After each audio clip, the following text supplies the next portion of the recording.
What? What?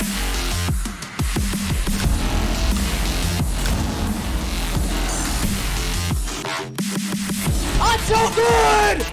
He's now all unstyled in a 1v4. He takes 2. Down goes both. Can he stay alive? He downs another 1v1 on the Kento, and he wins it! Clutch this round out for IF. He gets 2. That's the defuse. That's huge. Mikey, no, Oh my! To drop. Where Subarctic is sprinting around desperately, and we're going to overtime.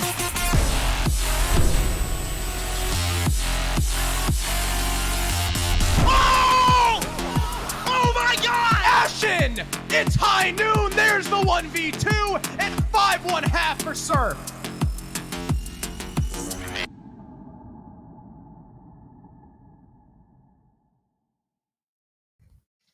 Hello, everyone, and welcome back for Game 2 of the night. We just saw the Group B winner be announced. Of course, that was a one-shot heading to playoffs, and now we have to play for who is the definitive loser of the group. Unfortunately, one of the teams will go home between NOKTURNS and Wichita Wolves. And Jonah, I'm very glad that we get to cast this match because both these teams, if we remember from Challenger League, made it to playoffs. So this should theoretically be a pretty good game.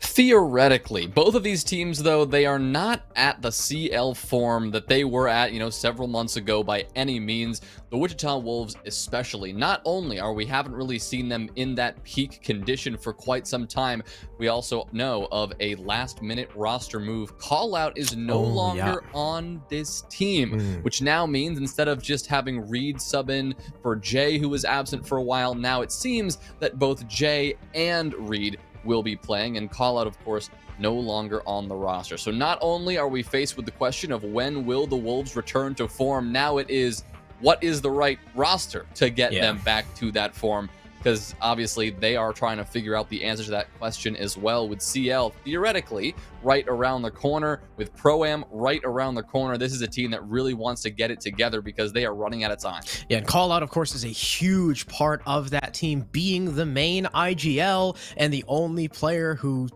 was still there from the beginning of Ape. I guess Jay's return kind of is a bit of a reunion, but it was pretty short-lived as Callout is not with us. And speaking of IGLs, if we want to go over the rosters, NOKTURNS has a new face in that department. We saw him last week, and we'll see him again. It's Poison, followed by, of course, Sykes, Exod, Lackey, another new pickup in the way of Slothy. And Poison and Slothy are two members that I'm going to be having my eye on when it comes to this team. We know how the other three can perform. We know that they can be incredibly consistent. Poison and Slothy haven't had the best show as of late. Slothy, a little bit inconsistent in the fragging department, despite him usually having a pretty aggressive role. And we're hoping that now, again, with that extra week of practice, NOKTURNS are a little bit more solidified. Poison has had more time to acclimate within the roster in his IGL position. And I mean, I know Poison I've known him for a while. He's always been one of the top IGLs in T3, and hopefully he can bring that strength to NOKTURNS, because I mean, he has been able to wrangle. He's been able to wrangle some monkeys, I guess. Some really, really stupidly aggressive players in the past and turn them into successful teams. So hopefully he's able to, turn a much more experienced and much more reserved roster into some similar success. All right, well, let's take a look at this Wichita Wolves roster. Obviously, we just talked about it. It may not be, the same roster that we'd seen in the past. Of course, Callout is still on our little graphic here, but he is no longer on this team right now. Instead, it's going to be Freak, Mohesi, barring Jay and Reed, the coach stepping in. Without Callout, the question is, how will they fare? Something we're going to only be able to answer when we get into our game. And also a point I brought up earlier is they have not been themselves for quite some time. When are we going to see that return to form? I hope it's tonight. I hope it's soon, because this is, in fact, the elimination match. As we've highlighted, this in Group B, we know one shot is the victor, but tonight we have to figure out who is the definitive loser. The winner, of course, of this match tonight will move on to that decider match. They'll play Aerial Arise next week, but I mean, with elimination on the line, both of these teams, who, as we've talked about, are dealing with IGL issues, right? Poison coming in, new player on the team and taking up the role of the IGL. That is no easy feat. And now losing Callout, your main IGL on the side of the Wolves, that is no easy feat either. So we've got a lot of unanswered questions about the structure of these teams, and hopefully our maps can give us some clarity about exactly if that's going to be answered sooner or later. Yeah, Villa Cafe, two very structured maps getting taken off immediately, and Nocturnes picking Coastline. This is a map that we know Nocturnes loves. They've played it many times in the past. I think we, want to go back way to stage 2. They actually beat Parabellum on this map, so understandable that Nocturnes want to come here, especially because Wichita Wolves didn't have the best showing on it last week. They got kind of swamped, and Clubhouse and Oregon are going to round out, except I don't know why I said in that order, reverse order, Oregon and then Clubhouse. Oregon being a map that Wichita Wolves have played on for a while. I mean, they have always been a pretty decent Oregon team, but again, I mean, like you brought up in the critical points, they haven't really looked the same. So, especially without call, I mean, sure, Jay coming back is going to be a huge boost. Jay is a fantastic player. He was one of the, I would say, probably one of the best players on Wichita Wolves back when they were the core 5, back when with Melted. I think he and Melted were two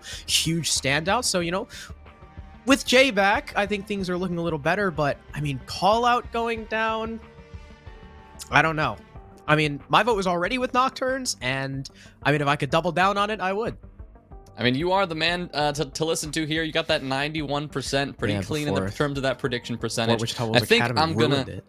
I think I'm going to stick with the Wolves here, but it's risky because we know that they obviously are undergoing those changes. A bit about Coastline, though. You mentioned that the Wolves had played that one last week and lost that one to Aerial Arise 8-6, but Nocturnes also played it last week against One Shot 7-4 was the margin of their defeat. So both teams have had a mediocre performance on Coastline. We've seen Nocturnes play this map several times, and they have had a fair share of issues, and they're going to have to remedy those as soon as possible, likely motivated in part by the fact that, okay, we took 4 rounds against One Shot. Is that better or the same as Wichita Wolves taking 6 rounds against Aerial Arise? I mean, as we just saw, One Shot proving better than Aerial Arise, but I suppose the transitive property of siege wins doesn't really stretch too far. We'll actually have to see how they stack up here as we get into our operator bans. The Jackal, the first ban, a little bit of a unique one, something like we see in a little bit ranked more often than we do in comp, but he is still a nuisance, and it is good to take him off the board. And the Ace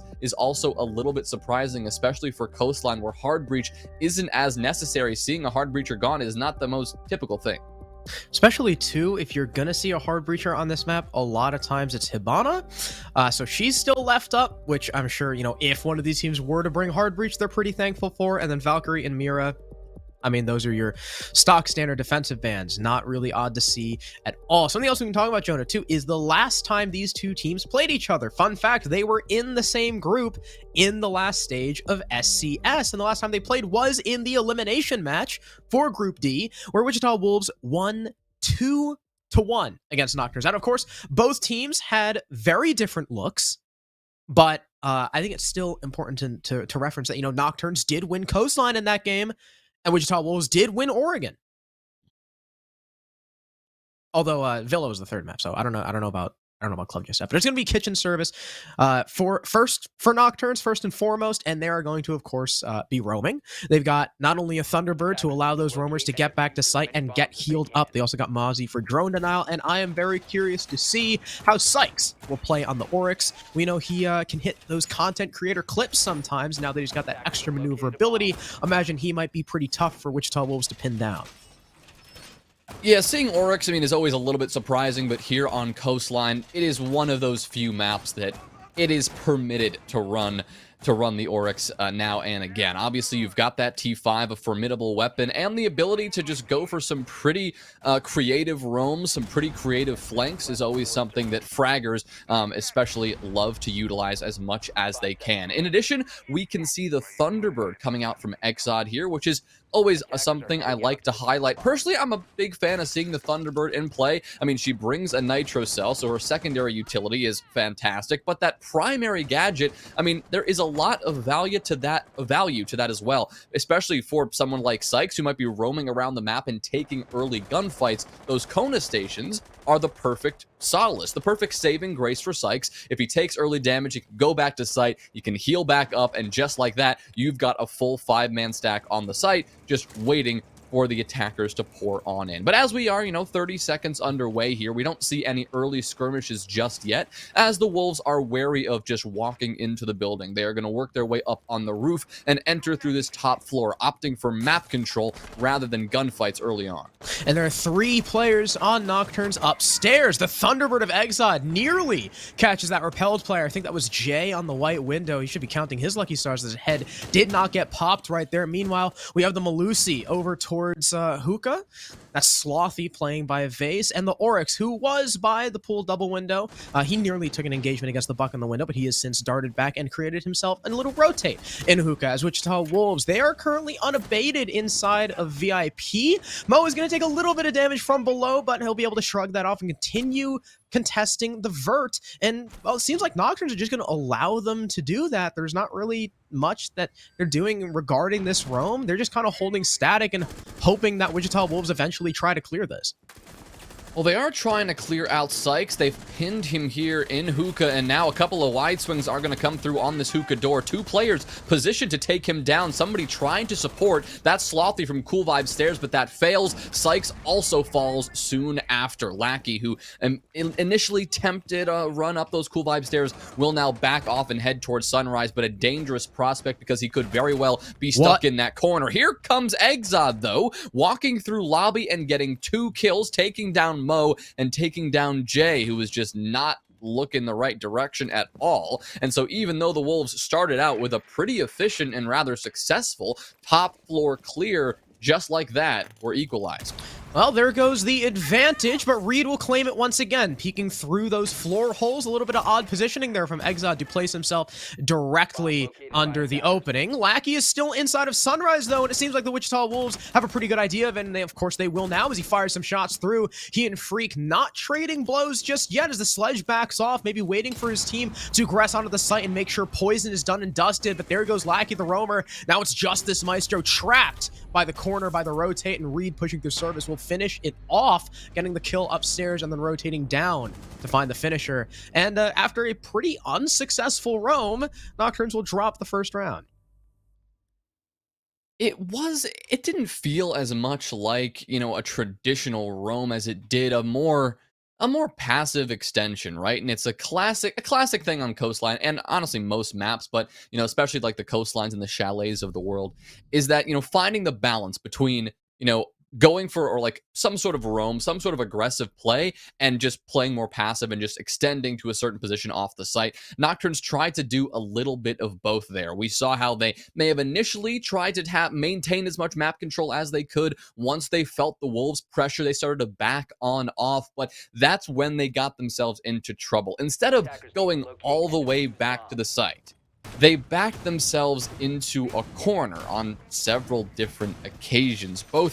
It was Sykes over in Hookah. He got himself stuck with no escape. The hatch, he positioned himself in the opposite side of the room from the hatch and couldn't, get out of there free. And then you had somebody on the Cool Vibe Stairs who came up to support him and who ended up dying as well. That, early flurry of engagements, obviously, Nocturnes were able to bring it back and equalize, but that is really where things started to look not so hot for them, and a couple of indicators of where those areas are that Nocturnes are struggling in. They maybe tried to get a bit too cheeky on that roam, a bit too over-aggressive, you could say, just trying to hold that position a bit longer than really could have ever been maintained.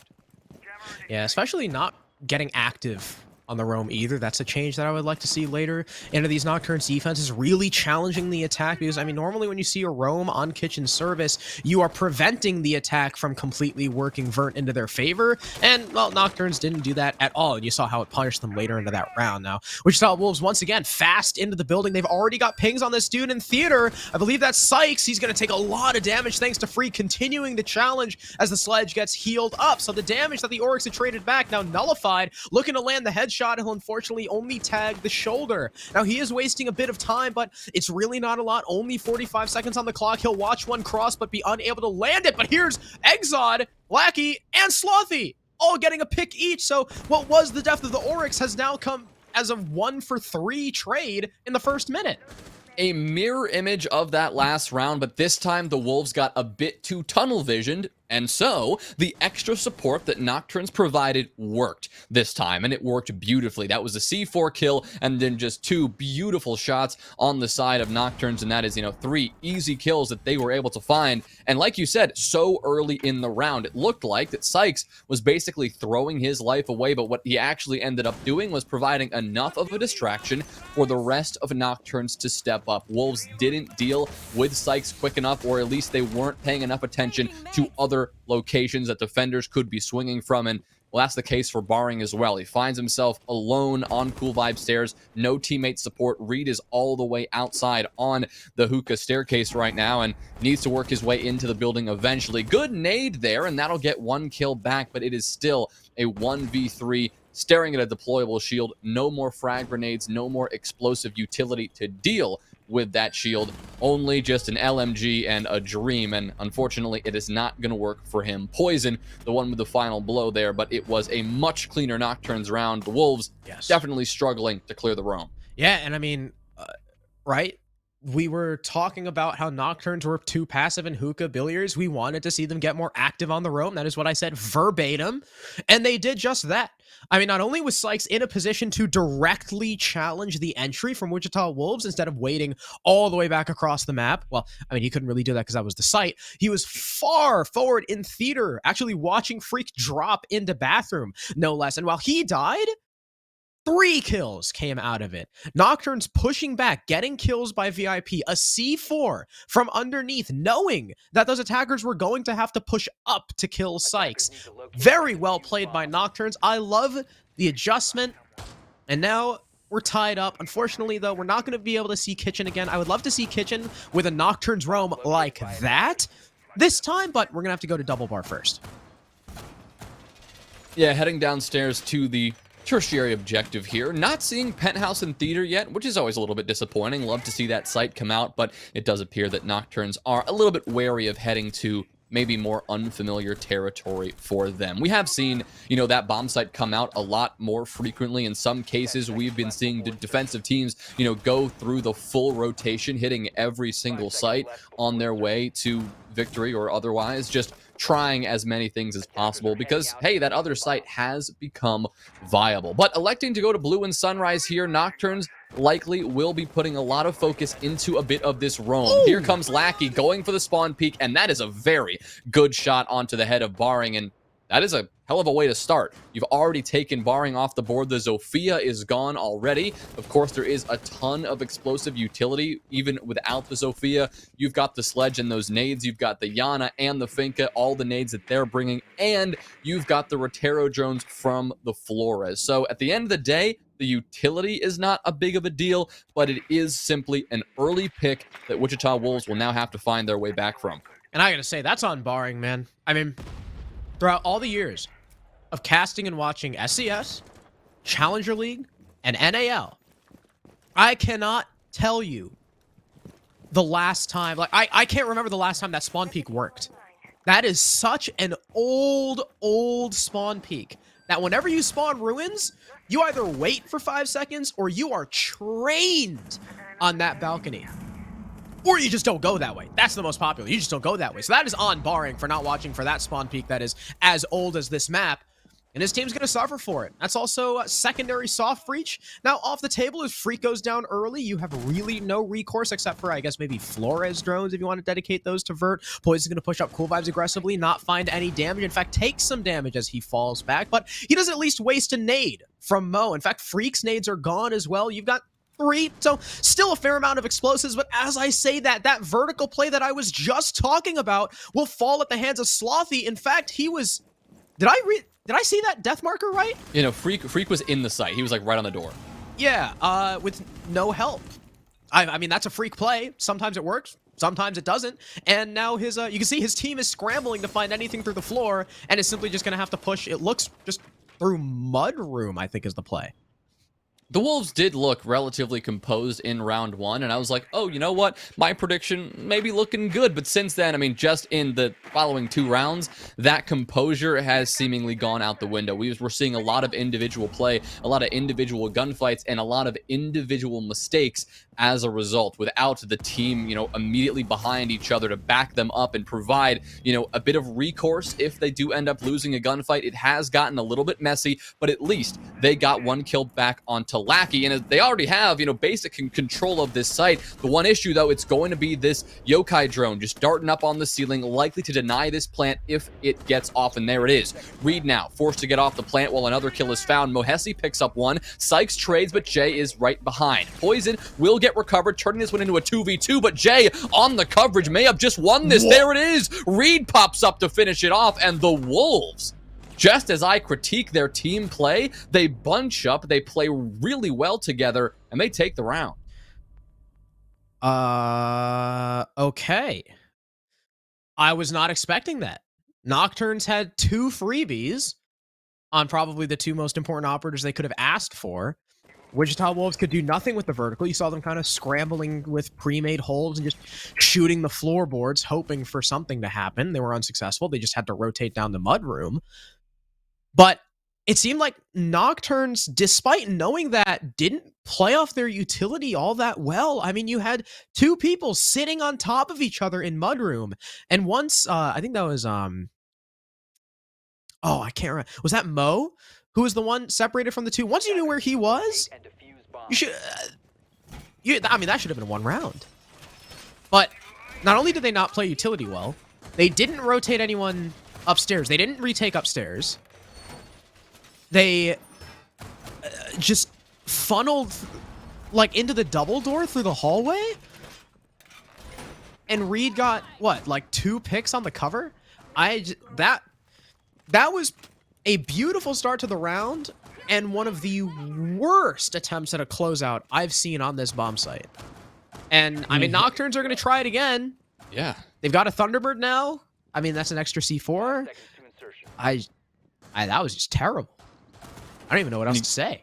Got to give it up to, Reed and Jay, though, who did provide, I mean, that is true, exceptional on the coverage. I mean, a really tight angle. They knew exactly where to look. And even, in between efforts of getting that plant down, dealing with the yokai drone, really good heads-up play, especially from Jay. We saw him get 2 kills there, towards the latter half of that round on that coverage. Just really well timed. And yes, NOKTURNS made some mistakes, but Wichita Wolves, they were in the disadvantage, and they had the awareness to make sure to get those frags back. So not going to, put the onus entirely onto the NOKTURNS mistakes, but definitely a contributing factor here. And so NOKTURNS, the one thing they have done really well, at least in these last 2 rounds, is applying a good bit of pressure onto the Wolves' entry. We saw Slothy doing it just a moment ago, but Barring is still able to make the entry regardless. Another player, Jay, has worked his way into office as well, but he needs to be wary of the presence of Lackey up above. Seems to be aware of it, so he'll keep an eye on the hatch, but you can't go in too far because then Lackey could just,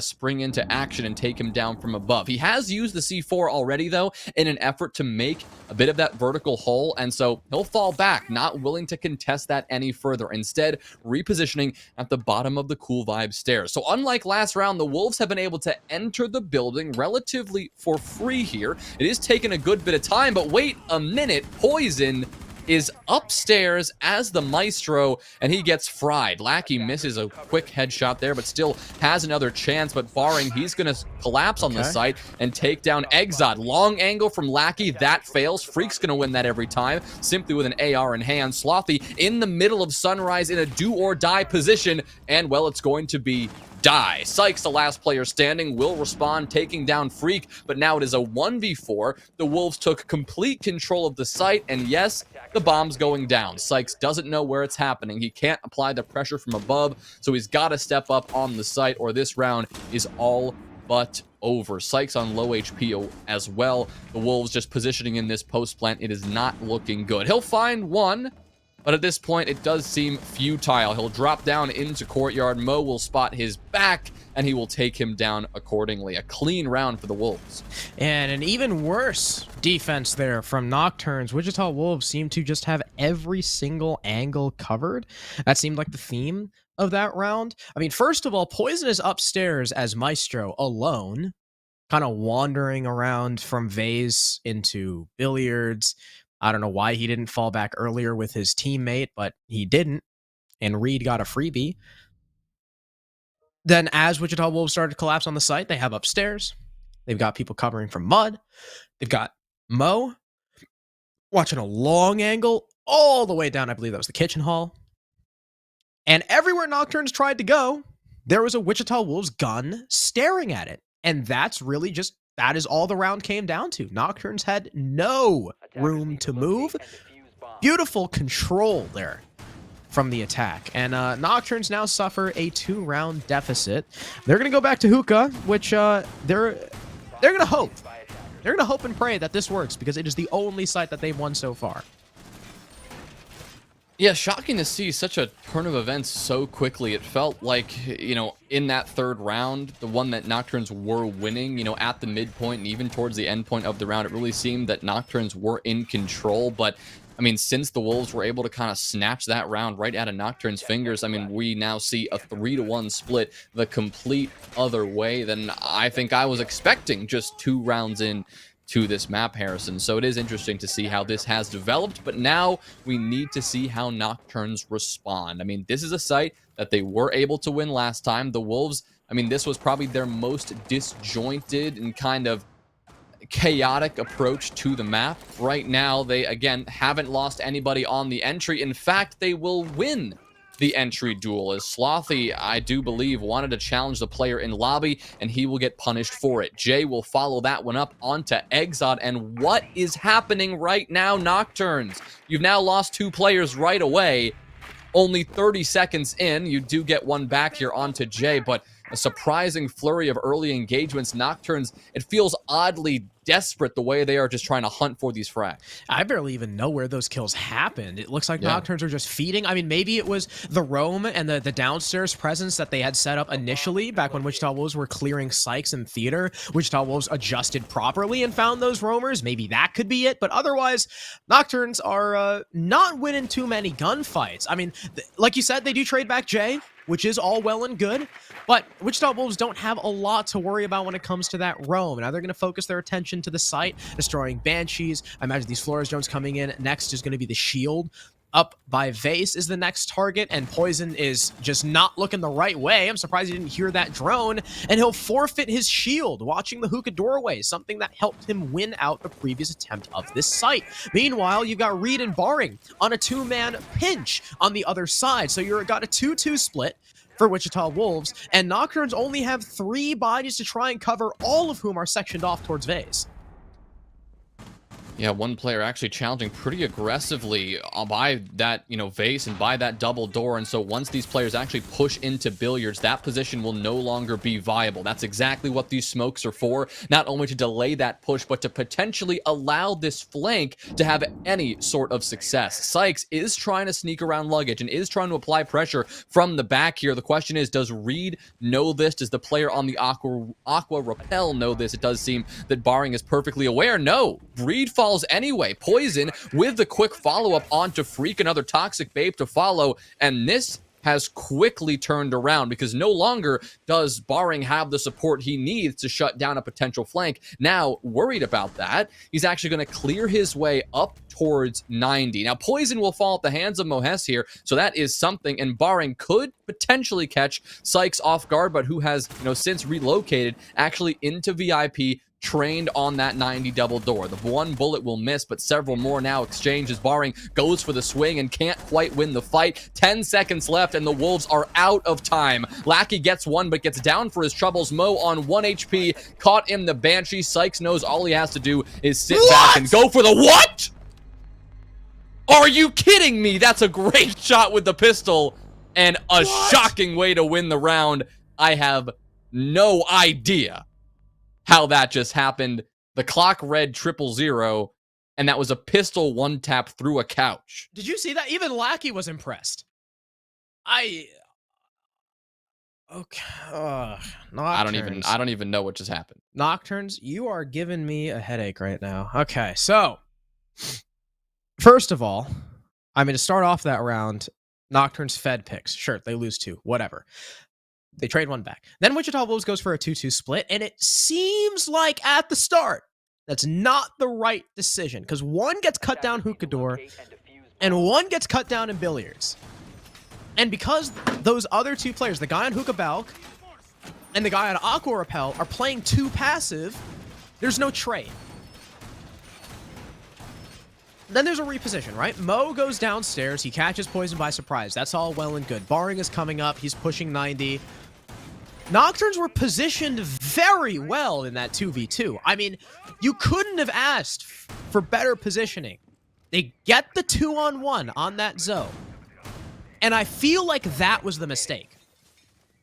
I feel like Lackey coming in for the assist was actually the incorrect decision, because being distracted by that zone that Sykes had already lit up to 1 HP exposes his back to Mo. Now, did he know Mo was pushing from the back? No. So I really can't blame him. But if he was just covering the angle that he should have been, then maybe that doesn't happen. Additionally, when that trade happens and Mo is 1 HP, why is Sykes going prone? Just hold the angle, dude. I mean, he did, technically, by going prone.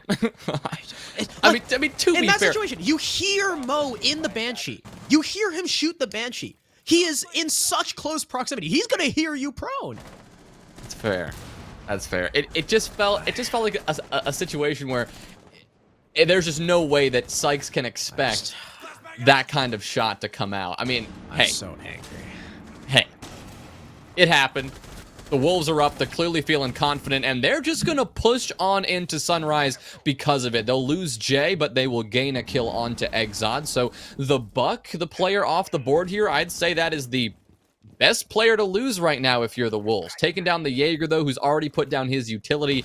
You know, both teams not too worried about it, but of course, without the skeleton key, the pressure that the Wolves likely would have liked to apply from below will be made slightly more difficult. They do have a lot of explosive utility, though, so they shouldn't have too much worry with that. Mo, even though we're only 90 seconds in, has actually used all of his Rotero drones already, trying to clear out as much utility on the site down below as possible. Reed going up the stairs. What? Another ridiculous shot. He will take Slothy's life. Poison, though, bounces back with a shotgun in hand to answer, and Mohesi will also fall. So Nocturnes in a 3v1 because Freak has been taken down. Poison finishing off one, but trading his life because of it. And Mo is actually downed upstairs in the site, I believe, if not out on the balcony here. So it's right now, it's Barring all alone. He'll get spotted out by Lackey, who knows of that position on Cool Vibes. Now Barring is, walking into a crossfire, can't assist Mohesi because he is, again, in the middle of the site. He's going to try to creep down the stairs,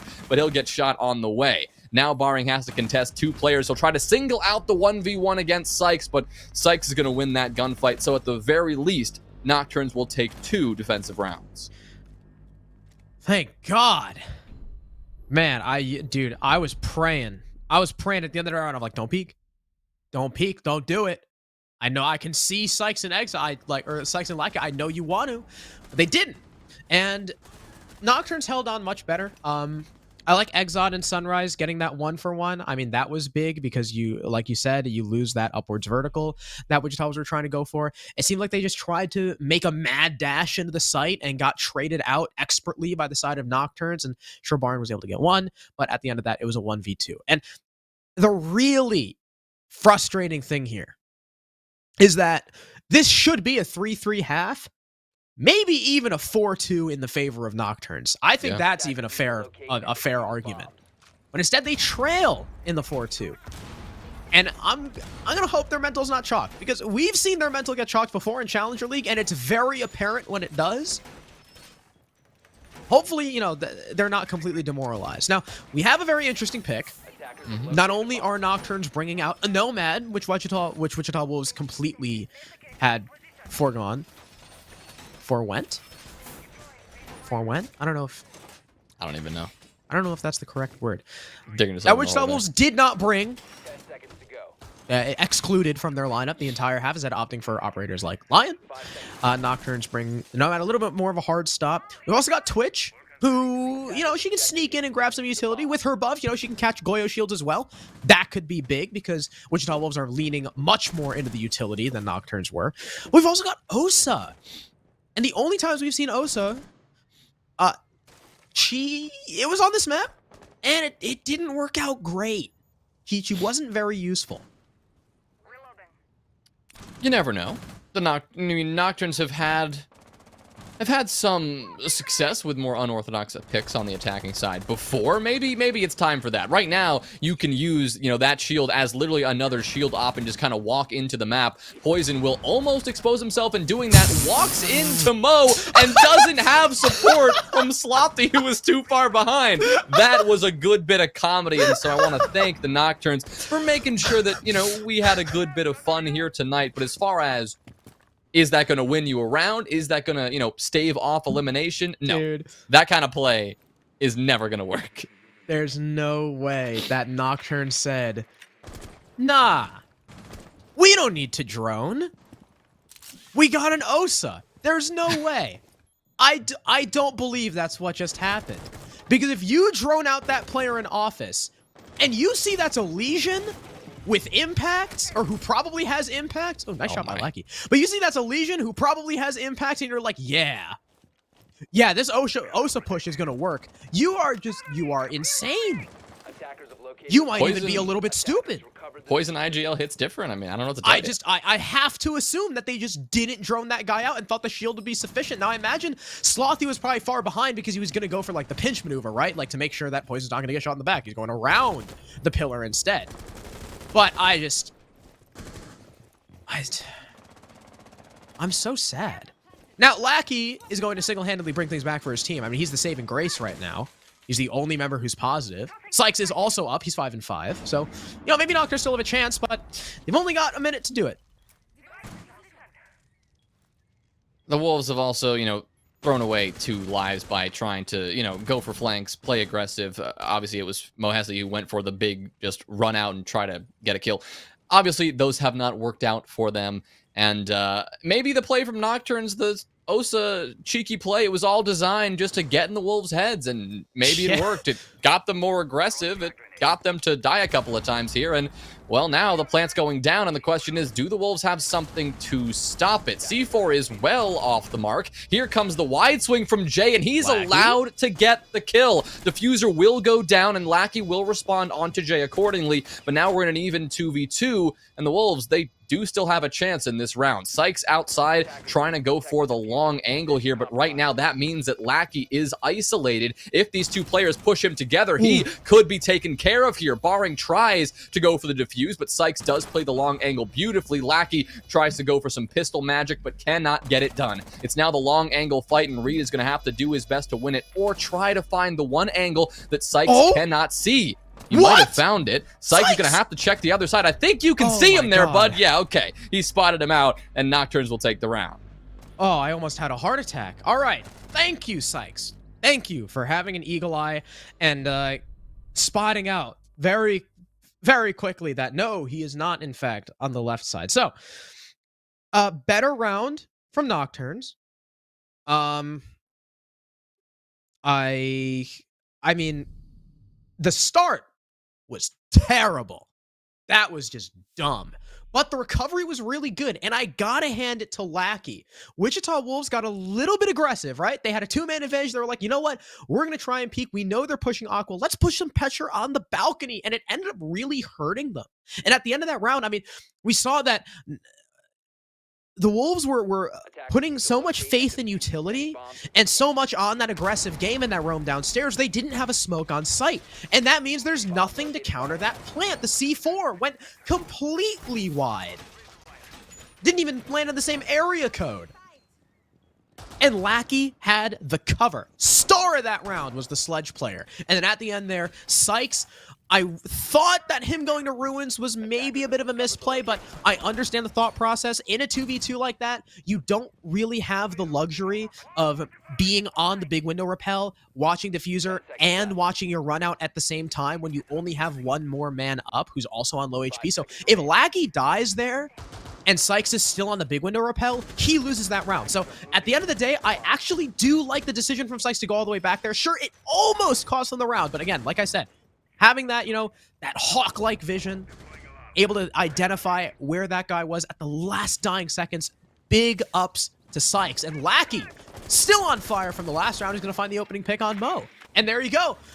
The impact player who thwarted the Osa shield clear, now dead. Now they just got to worry about barring. I mean, these teams are really just killing me right now, Harrison. I mean, we got the Osa again, first of all. We've got more spawn peaks that are easily telegraphed, and the Nocturnes were very aware of. Mohesi has now done a fantastic job of throwing his life away 2 rounds in a row. The last one, of course, definitely more impactful than at least this one so far, because that, in part, gave Nocturnes the advantage, or that disadvantage that they were in. It, reset that situation for them and gave them another fighting chance here.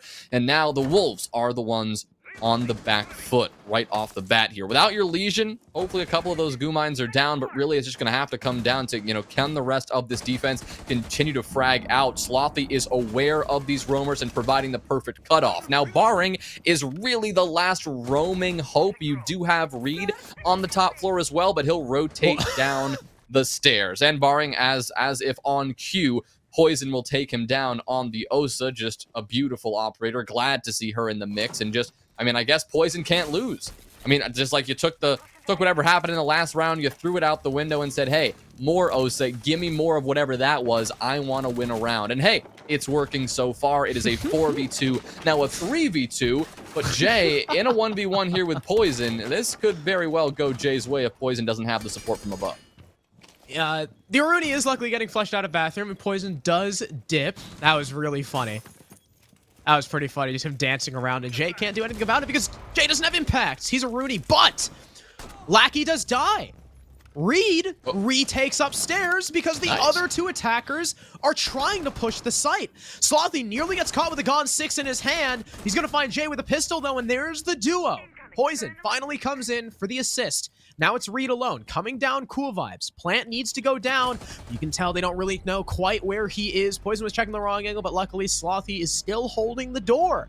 And it ends up being a round win and the equalizer. 4 apiece now for both these teams.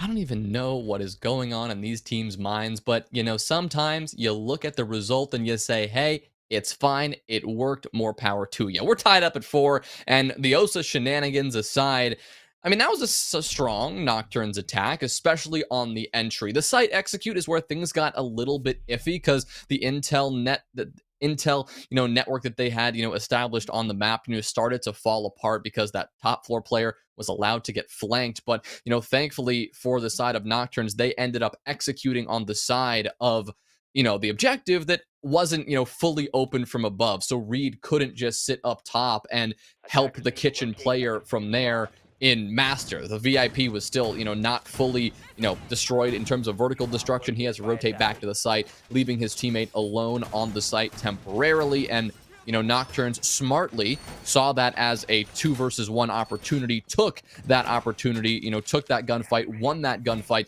and were able to get the bomb down. So strong adjustment here, and, just like that, we're even. The Nocturnes, their attacks, well, not necessarily the prettiest, have been successful so far. Another interesting pick we have here is Poison, swapping off of Osa onto Maverick. Now, while I don't think the Osa has been influential at all, maybe negatively so, Maverick? I guess, okay. If the plan is to clear from VIP, you can usually bet that's reinforced, but you usually only need a Maverick if there's a Cade. Maybe they were afraid of a 6 pick. That's perfectly reasonable. There is no Cade, so the Maverick, maybe not the best choice in this situation. Did he just... He did. Poison just fat-fingered a nade. That's unfortunate. I was going to say maybe the Maverick's being brought for nades over Hibana. Doesn't have those explosives, but he just whiffed one. So that's unfortunate. If he's being brought for nades, well, now you only have half as much.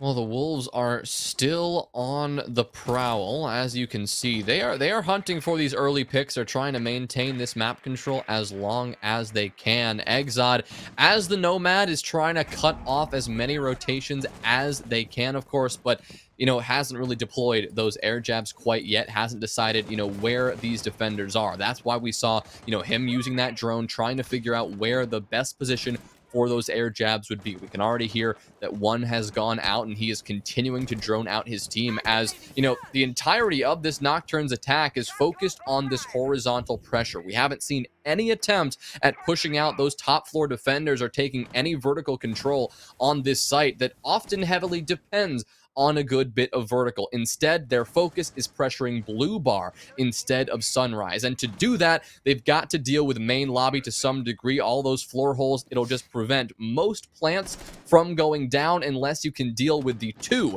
main lobby players before then. But right now, Nocturnes are not actively pressuring that either. Still working on a potential execute, maybe just hoping they can cut off those players here from security. I mean, there is that tiny little shelf thing you can plant behind, but the Finka boost is certainly going to assist Exod in that fight. He would have probably died without it. First plant attempt comes through. He'll quickly be fallen off as Jay hits the air jab, but he does clear it. But there's the nade from Lackey, finding Reed. That's a C4 off the board. In fact, the last C4. Poison once again baiting out the plant, waiting for Jay to push in. Barring falls, but the diffuser has been dropped in the site. 40 seconds remaining, but it's just Jay. In the 1 versus 3, the attackers are closing in around him, and Slothy will put him down. And Nocturnes, who had a pretty abysmal first half, have now taken the lead.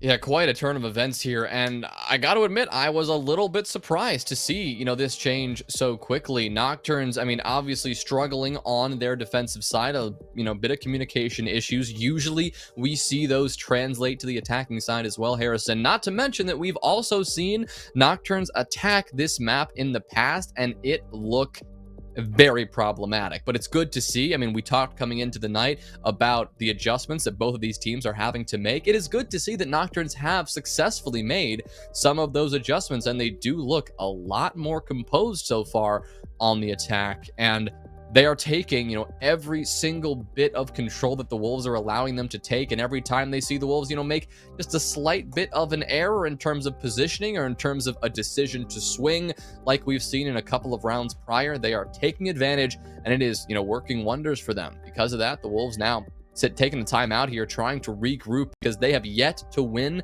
a defensive round. And yeah, their lead has slipped away. Maybe we are just seeing an attacker-sided Coastline. Wow! How surprising. Woo. I mean, hey. While Coastline is traditionally attacker-sided, Nocturnes are showing that right now. Again, there is an argument to be made that Nocturnes, had they not thrown a couple rounds, should have won the first half to begin with. And if they had taken that 4-2 split that they were looking like they were going to take, the game would actually be over right now, and it would be a 7-2 win for them. So I think barring, no pun intended, barring those couple rounds that Nocturnes really should have been able to close out but didn't, I think Nocturnes are now showing us why they picked this map. Sure, maybe they had a slow start, like you had mentioned, communication issues, not being able to find frags, needing to get warmed up, blah, blah, blah. Maybe those warm-up rounds, maybe that warm-up half is now over, and Nocturnes are showing us how good they are at Coastline. Because again, this is a map that they like. This is a map that they play a lot. So I was really concerned in the first half, and I'm like, this is not the Nocturnes on Coastline that I've come to know and, well, not love, have mixed feelings about sometimes. Yeah. But no, they're pretty decent about it, all jokes aside. But now they are showing us why they chose Coastline. And Wichita Wolves, in the past 3 rounds, have not looked nearly as solid as they did in their attacking half. I mean, it certainly doesn't help that they are currently now relying on Reed to do most of the fragging. Not something that we would expect as, the player who's probably the least, comfortable on a fragging role, probably more, familiar with, behind the scenes, coaching it up. But, hey, it's working. 12 kills so far for Reed. Freak only finding 4, barring also only 4, Mo and Jay. They are putting up some numbers, but it isn't, like what Reed and what we were seeing from him. On the side of Nocturnes, they are spreading the love across the board, everyone contributing, but as you've highlighted on several occasions, Harrison, it is Lackey at the top of that leaderboard, getting a couple of, crucial kills here and there, and it has showed on these attacking rounds, getting kills that are changing the course of these rounds, and so far, it is something that Nocturnes are, more than happy to use to their advantage as much as they can. But here we are in round 10, and we can see the Wolves once again hunting for early kills. They are trying to stop these attackers from entering the building, and just like that, that is already going to be a bit of a problem because they're going to enter the building, or at least begin to enter the building relatively easily, and they will already pick up a kill onto Jay. The next mission that Nocturnes have is finding Freak and forcing him out, and yeah, they've done that successfully. Barring is next, Reed is soon to follow, but as these defenders start to crumble and fall back to the site, holding these positions downstairs are going to get more and more risky. And Reed and Mo are looking like they want to back off. They will dart out of Sunrise and back up the staircase, as they should. Really smart decision there, because Nocturnes, I mean, they have barely been touched. Look at the HP on Sykes and Slothy. I mean, they don't care. They're still in the 90s. They're completely unabated. And now, like we saw Wichita Wolves do, it appears as if Nocturnes are employing a split tactic.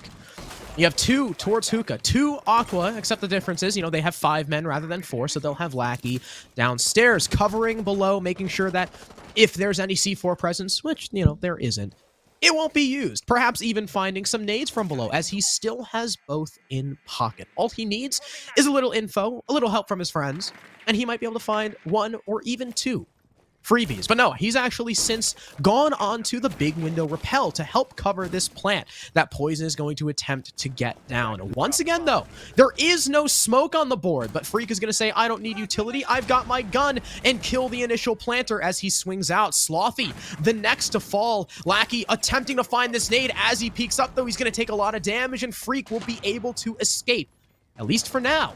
Reed will get cut down as Sykes roam clears from below by himself, but there's only 15 seconds left. Nocturnes are going to have to get a move on, but Lackey dies on the rappel. There's your coverage gone, but Slothy's halfway through. No one from Wichita Wolves out to push just yet, but Exod gets taken out, and so does the planter. Freak's on a triple. Now it's just Sykes trapped in a Malusi Banshee, missing all his shots in the hallway, and Boring will put him out of his misery, making him pay for that missed magazine. Wichita Wolves tie us up once again.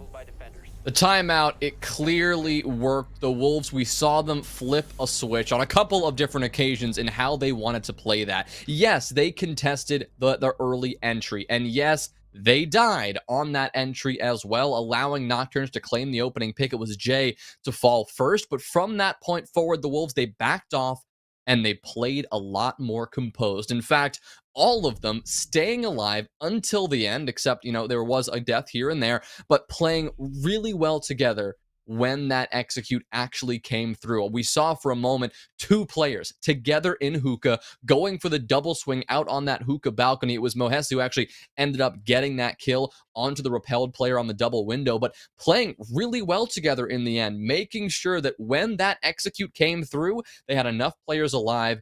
Definitely a good shift in the mentality, something that we hadn't seen from the Wolves in the previous round. They were getting aggressive and it wasn't working, so when they found in round number 10 that there were moments where that aggression just wasn't working anymore, they smartly said, okay, we're gonna back off, we're gonna wait for Nocturnes to move, and we saw that culminate in an execute that Nocturnes had prepared for, but they still were ill-prepared for the composure and the team play that the Wichita Wolves kind of threw at them. I was really concerned when that plant was going down, but killing Lackey was the linchpin. Well done to, I believe, I want to say Mo? Right? I know he was the one who ran out hookah and got a kill, and I'm pretty sure Lackey was the one on the window. Yeah, right? Lackey was the one on the window. And Freak got his 3K insight. So, I mean, that was the huge kill for Mo.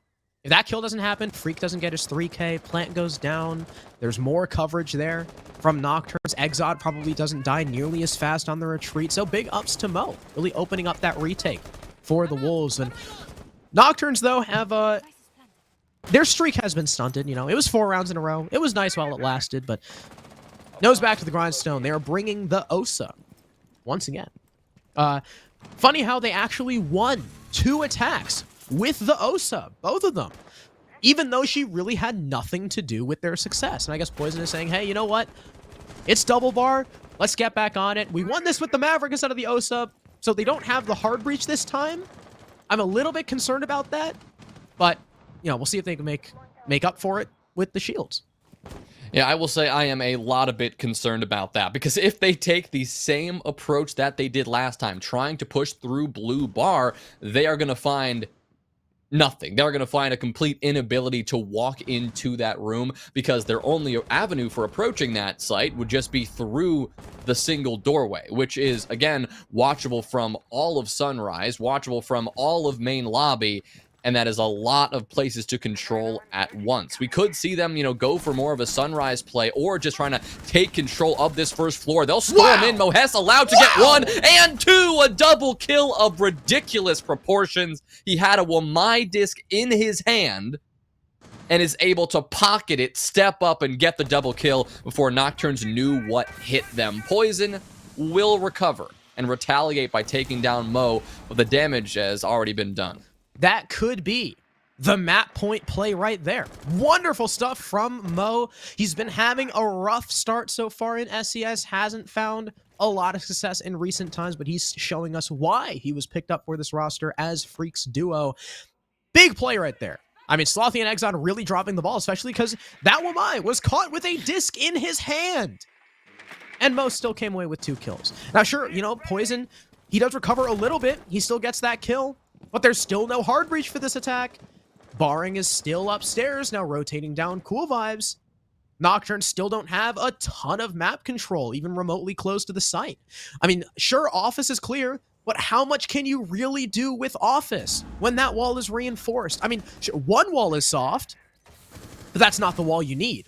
Now, Poison has walked into Courtyard with the case. It seems like the defense might be aware of this, judging by that person's close position on the wall. But, I mean, Poison will go down. Sure, Lackey trays, but now Case has been completely forfeited. And, I mean, the round just ends, which is how Wolves win it. I mean, again, big play by Mo. Osa, again, questionable pick at best. Still don't know why Poison's running it. And, I don't know. That opening from Mo was big. I didn't think it was, you know, I thought it was really good and could potentially win them the round. I didn't think it was completely world ending. And then, you know, latter half of the round, Poison is Osa, can't make his way through Mudroom like he originally intended, and then decides to walk into court with Diffuser. That was odd. I think the problem, yes, was allowing Mohesi to get, you know, 2 kills. Shouldn't have happened, but it did. But I think the problem occurred even before that. I mean, yes, the Osa pick, it's not the fact that Osa was the one picked. It's the fact of the millions of operators that were not picked because you chose to bring the Osa. If you're going for a blue bar attack, I just don't understand how they expected to make any progress without any hard breach, period. Not even a secondary hard breach gadget on someone like a Capitao or a Buck. You throwing it in there, you got, you know, your can opener to get at least some panel in the wall open. No, they didn't even have that. And so if you're going for blue bar without that hard breach, your problem is just simply an ill-conceived plan. It's not, you know, are you making a bad decision in the mid-round and going for frags that you can't get and dying to Mo? Obviously that was bad, but something was clearly wrong in the overall grand scheme of things and how they wanted to approach that round. It's possible that they initially wanted to take vertical control, and then when they lost the fight in Kitchen, they changed their mind. But again, unlikely, given that, yeah, they took the fight in Kitchen. They're trying to take first floor control. You want Kitchen control so that you can work together with security control and pinch out those players in main lobby. I mean, that's a big part of it.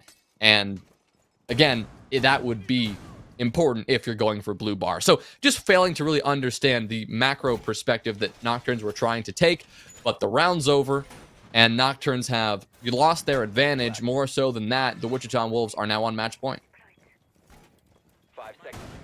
Big drop of the ball for Nocturnes, almost like it's New Year's in New York. And, well, they're going on to Kitchen. They did lose this site. The same thing happened with Hookit and Bars, and it seemed like second go-around was very successful for them. Poison has swapped off of the Osa and onto Flores. I mean, you don't really need hard breach for this site if you're not clearing VIP, so it's understandable. The Flores, all around, much better pick than the Osa. It seems like Nocturnes want to clear in from the north side of things by Penthouse and maybe go for a service play. I mean, they're already doing away with this shield.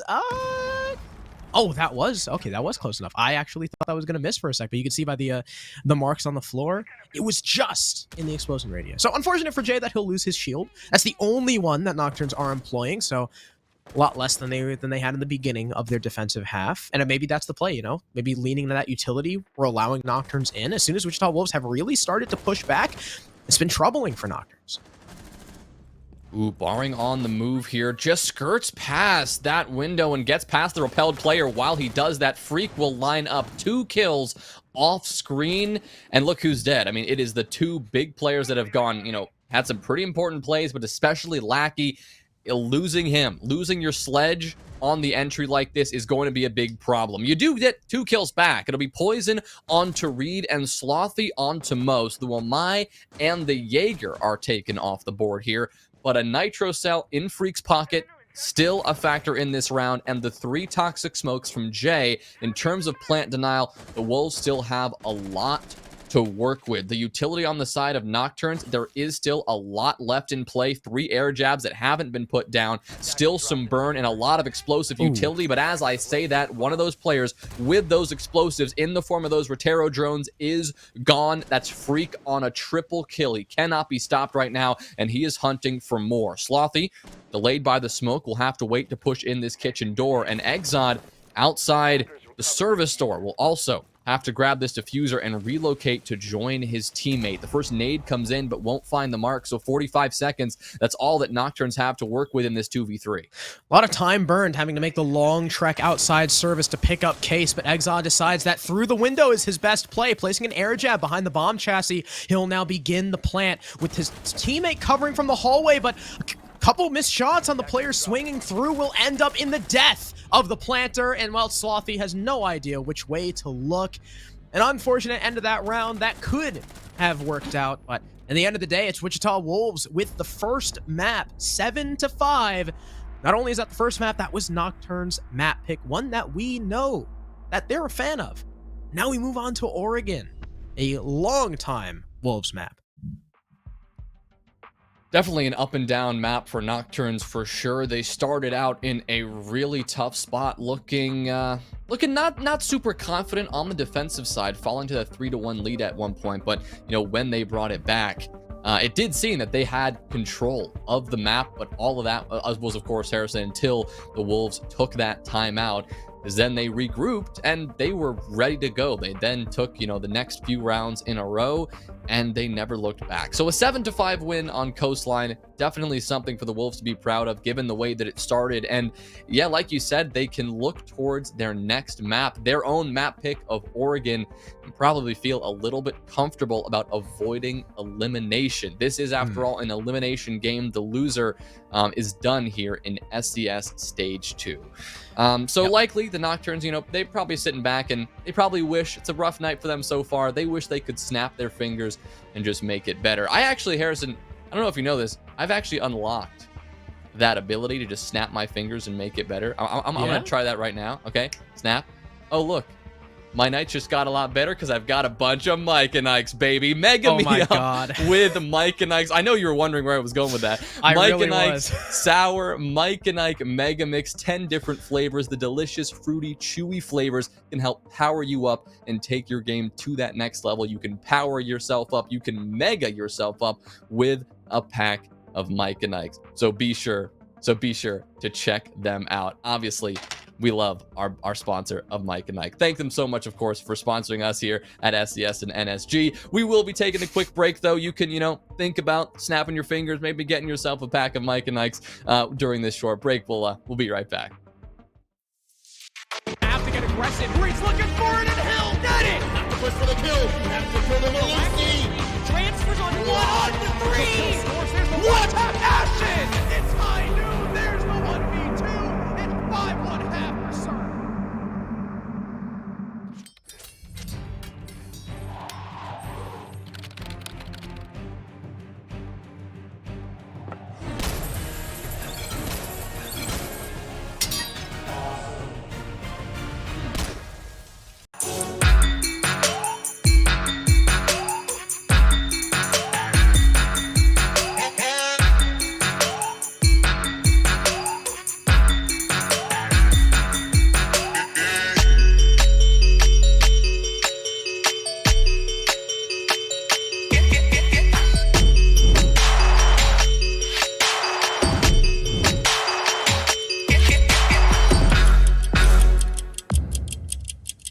Welcome to the NerdStreet Winter Championships, featuring SCS6, a yearly open tournament series hosting the best players and teams North America has to offer, culminating in a community favorite, the Pro-Am. So let's discuss format. During the Winter Champs season, SCS6 will consist of 2 stages, where each stage begins with 2 open qualifiers. Once Stage 1 is complete, there will be an additional tournament offering 1 more qualification spot prior to Stage 2. Through participating in SCS6, players will acquire leaderboard points and cash prizing. The winning teams from Stage 1 and 2, as well as the additional tournament, will qualify for the Pro-Am. The top 2 teams from the leaderboard will also qualify. As we approach the end of the season, the final qualification spot will be determined through a last chance qualifier. The Grand Finals of the Winter Champs SCS6 will feature the return of the Pro-Am, where the top amateur teams have an opportunity to define their talent against the North American Pro League. But in the end, only one team will be crowned Winter Champs. Sign up today and make history. Have to get aggressive. Breeze looking for it, and Hill got it! Have to push for the kill. Have to kill the Malusi. Transfers on 1-3! What a passion! It's high noon, there's the 1v2, and 5-1 for serve.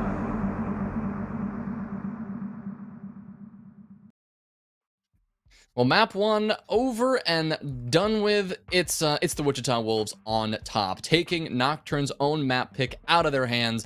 7-5 the scoreline after a successful coastline map for them. It was a it's a pretty solid roller coaster, Harrison, but the Wichita Wolves, they took a timeout, composed themselves, and they pulled out the win. Yeah, they really did not look good in the beginning of their defensive half. NOKTURNS as well should have taken a lot more rounds on their defense than they did. Again, we kept making the argument that it should have been a 4-2 in their favor, but they were able to climb 4 rounds in a row.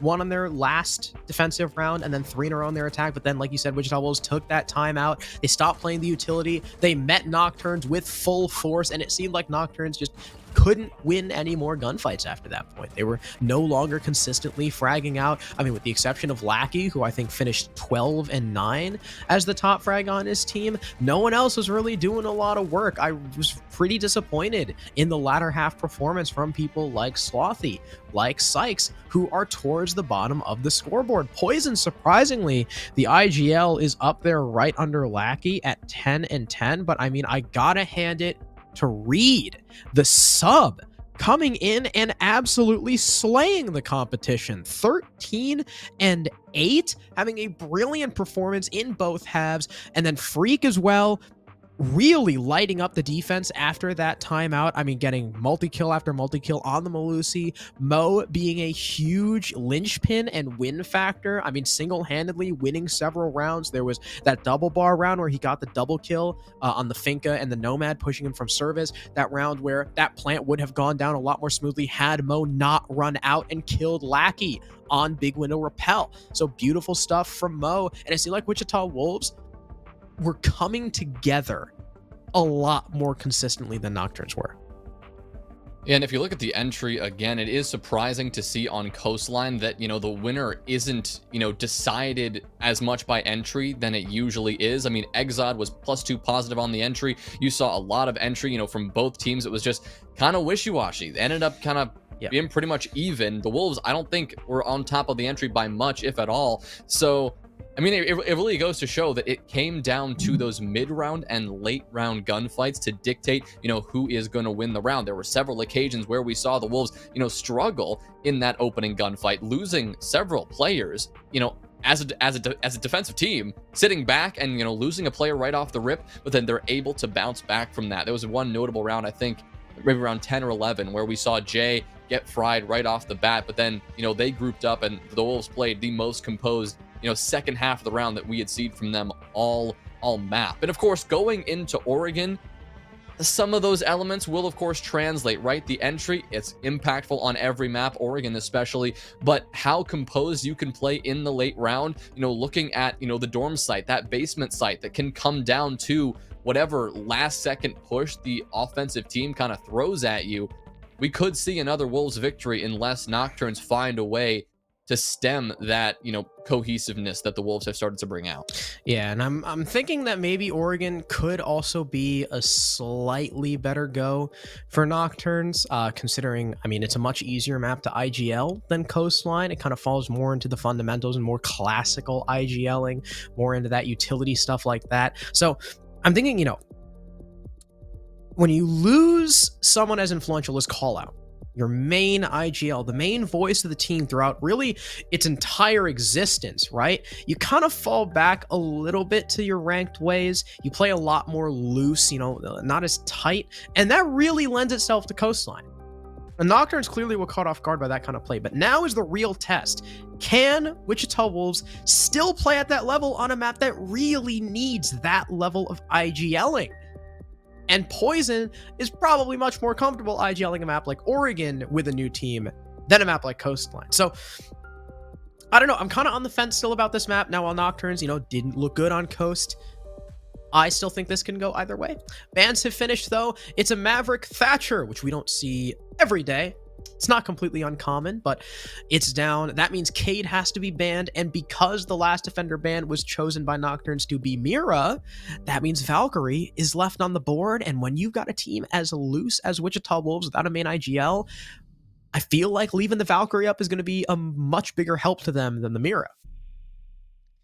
It will be Nocturnes who start on the defense, so they will get whatever benefit the Valkyrie provides, at least initially, before we see the half switch. But yeah, that is a valid point. And like you said, because we've got the Maverick Thatcher ban here on Oregon, it does mean that the Flores is still in play. Something that most teams, it feels like, have been removing, especially on a map like Oregon that depends on these deployable shields and those power positions that you set up in the basement, that you set up in attic, just all over this map. It's going to make those power positions a lot less viable, and it seems that the Wichita Wolves will agree with me, making sure that Mo brings out those Rotero drones. We're also going to see the Jackal from Freak. Jackal was banned on Coastline, and so the Wolves will now get a chance to play him finally, and they will bring him out very quickly, hoping that any sort of roam that Nocturnes throw out can be dealt with very fast. And doesn't look like Nocturnes are going to be roaming too heavily, especially with E-Box Hatch now getting reinforced. I mean, sure, you have the Valkyrie, but you can just as easily play the Valkyrie as an anchor and use those cameras on the site and around it as you can setting up a roam. Now, Exiled is going to keep up the aggression from Coastline. He'll start off with the spawn peak by tower, but unfortunately for him, there is no one to find, and, well, Mo's going to waste his drone. And while, there's only one shield, there's still plenty of bulletproof cams. There's still Malusi Banshees, so that early loss of a drone could potentially hurt later in the round. Lackey will spot out another drone and take it off the board now, and he'll go for the swing here, and Freak gets caught off guard. He'll survive, just barely, thanks to a nicely timed Finka boost there from Jay, but I bet that was a little bit closer than the Wolves were hoping. So, Freak will be able to be healed back up, over the course of the next minute, because Jay can use those Finka boosts as those regen. And, well, I suppose they'll feel a little bit more comfortable in the rest of this roam clear, even though they haven't dealt with Lackey, the player who initially went for the swing on the top of Freezer Stairs. They have shut down the Jaeger. That is Exod, done and dusted. And considering it's only been a minute and 15 seconds, Wichita Wolves, they are sitting in a pretty good spot right now, and now they can shift their focus to applying pressure onto the objective below. They've dealt with the roam, and Freak will be able to confirm that with the Inox scanner. They've opened up the E-box hatch. They're pressuring Freezer. They're pressuring now the laundry hatch as well, and they're doing everything an attacking team should need to do to make sure that Nocturnes cannot feel comfortable down on the site below. At the same time, you've got Mo pressuring from bunker, sending a couple of those Rotero drones in, clearing out these players on the close door. You do have Lackey there, who is eager to take the fights, as we've seen, but so far, no more fights for Lackey as he sits in waiting. His position slowly getting exposed as well by those Hibana X Kairos' barring moves in. Unfortunately, his kills are traded back. Reed will find one. Lackey goes down next. Jay is on the floor, but Poison's alone with not a lot of HP, and Jay might be able to pick himself back up. He will finish off Freak, and Reed will now get off the plant, at least momentarily. He's got 45 seconds to play with. He doesn't really have to worry about the time, but here's that stim from Jay. He'll now get back up, applying pressure in Freezer. Could find the crossfire, but it's not even needed. Reed just does it himself. And though Nocturnes had a good transition, unfortunately that pressure from the back tower stairs was too much to handle. The Wolves take round number 1. In the end, really smart play from Reed. He knew that his teammate was down, and because Finka can now revive herself, made sure to wait until the second, Finka boost regened, and he could get back up before he actually, went for a plant or decide to make a move. Just that, momentary, 10 seconds, even 5 seconds of patience, absolutely could have, won or lost the round for the Wolves. He made sure to wait until Jay was up in the fight before taking that gunfight to make sure that, there was somebody behind to support it. But like you said, Harrison, really good job from the Wolves to apply pressure from just every position possible at once. And even if Nocturnes could deal with some of those positions while they were busy fighting, Freezer, while they were busy fighting Bunker, that opens the door for somebody else to come swinging in from a place you don't expect. And that was exactly where, Freak had the opportunity to step up and catch Lackey from behind. I mean, it's crazy that round could have absolutely changed, and had Lackey gotten, 1 or 2 more bullets connecting onto Freak on that initial, peek up the Freezer stairs, or maybe had he connected that headshot, because then you wouldn't have had the manpower to spread so wide around that basement site and, force Nocturnes to be as mobile as they were in the end of the round. So strong start from the Wolves on the attack here on Oregon.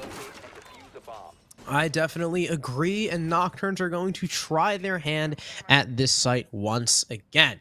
Instead of a OMI, though, they've got a mute. Maybe figuring, hey, if Wichita Wolves don't have nearly as much info, then perhaps the round goes better for us. We can take them off guard just a little bit more. Syke setting up Valkyrie cameras upstairs, but still darting back to a passive position, just kind of playing here for drones and nothing much more than that. I mean, 2 rounds in a row, Nocturnes are not really challenging Wichita Wolves all that much. I mean, hey, maybe we'll see another aggressive pre-fire up those stairs, but I doubt anything will come of it. Exod as well is going to quickly fall back down those stairs once he hears the camera shot. So Nocturnes playing really passive. I don't know how I feel about this. I mean, we saw on their defenses on Coastline, when they were getting aggressive, when they were meeting Wichita, as long as they weren't, just throwing bodies away, they were pretty successful. But hey, different map, I guess, different play style. But wow, there's Lackey climbing up the stairways, catching Jay, nearly lining up a second, but unfortunately for him, not tagging up the second player at all. But hey, I'm sure he's still happy killing the Finka right off the bat. Surprising, nonetheless, that the Wolves fell victim to the exact same peak 2 rounds in a row. Of course, the last time Freak didn't actually die, so maybe they just forgot about it because of it, or, maybe just getting a little bit complacent, figure that, oh, no chance, somebody is still playing as aggressively on the Freezer stairs as Lackey was doing a moment ago. But there's another player now taking up Lackey's position. That's going to be Sykes. He doesn't know he's been droned out. Has he been droned out? I don't think so.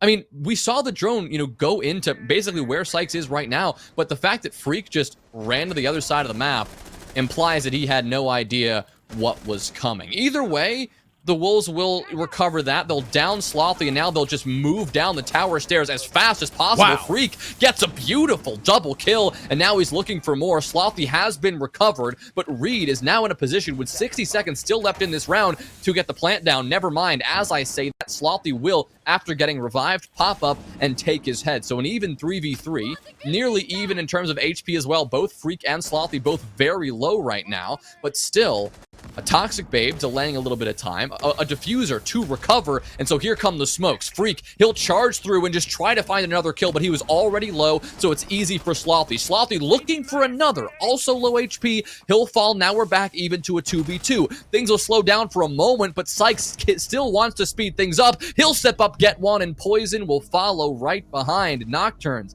this time around, they will just move around the site below, never staying still for a single moment, and using that opportunity to get as many kills as possible. Yeah, interesting stuff from the Wolves. Not as many bodies, I guess not spreading out nearly as much. That was almost every player from the attack attempting to come down tower and bunker. First off, not only do you have Freak getting a beautiful double kill, but Nocturnes already had the advantage. And Slothy, who I criticized in the previous map, not being consistent and really dropping the ball in a lot of gunfights, landing a heater on Reed, dropping the case in sight. And what does that do? It forces the Wolves to push in. They've got to worry about the freezer crossfire. I mean, Slothy just plain steps up, kills Freak trying to pull a Stewie 2K through the smoke as well. Lights up Mo, allowing for easy cleanup from Sykes. And at that point, I mean, I think that was barring at the end there. Sure, he was making his way down Freezer, but the damage had already been done, and he was way too late. If that rotate happened faster, maybe it could have done something there. Maybe stopped Slothy from crossing back through the middle of the bomb site. But I think Barring's choice to rotate there was just a little too late, a little too slow. And Nocturnes played the site perfectly. Again, props to Slothy for opening that round for them. So Nocturnes tie us up. They retake Laundry. Now they move up to dorms with a bit of a roam setup. You know, you got the Valkyrie, you've got the Mozzie. You could very easily play below. Oh, okay. Never mind. I stand corrected. What I thought was going to be a roam setup because of the operator selection is actually more on site than I thought. You've only got one guy downstairs. I mean, sure. I mean, maybe Slothy's going to be playing for it later into the round, but for now, Sykes is kind of on an island with two cams in pocket. Okay. Yeah, saving that bit of intel for later, I guess. I mean, we saw him put one down in closet. The other two, I suppose, he'll just hang on to. Maybe waiting for the opportunity to maybe throw one outside, but that opportunity usually has already come and gone at this point in the round, because the Wolves, they're already in the building and they are looking to pressure into this site, into this map as quick as they can. Of course, Sykes downstairs is going to be another threat on the freezer staircase. The Wolves have not been able to deal with that player for now, several rounds in a row, or 2 rounds. We only had 2 so far, but something they'll be looking to remedy by bringing out the IQ. If anybody's on the stairs, trying to get some intel from down below, that is something that Freak will be able to identify right away. So doing away with the Jackal in place of the IQ, we'll see how that turns out. Sykes is still not put down the rest of those cameras. I guess relying a little bit on some intel from a teammate. But, I mean, speaking of intel, there was none for Sykes. Should have probably just thrown down a camera behind him. Maybe he wouldn't have died instead. But anyway, great job from Mo. Great job from the Wolves to pin him down and take him down. I don't even think Mo knew where he was, because he just absentmindedly was sledging open that freezer wall. I think he just found Sykes by happenstance, and that Valkyrie dies with 2 cams in pocket.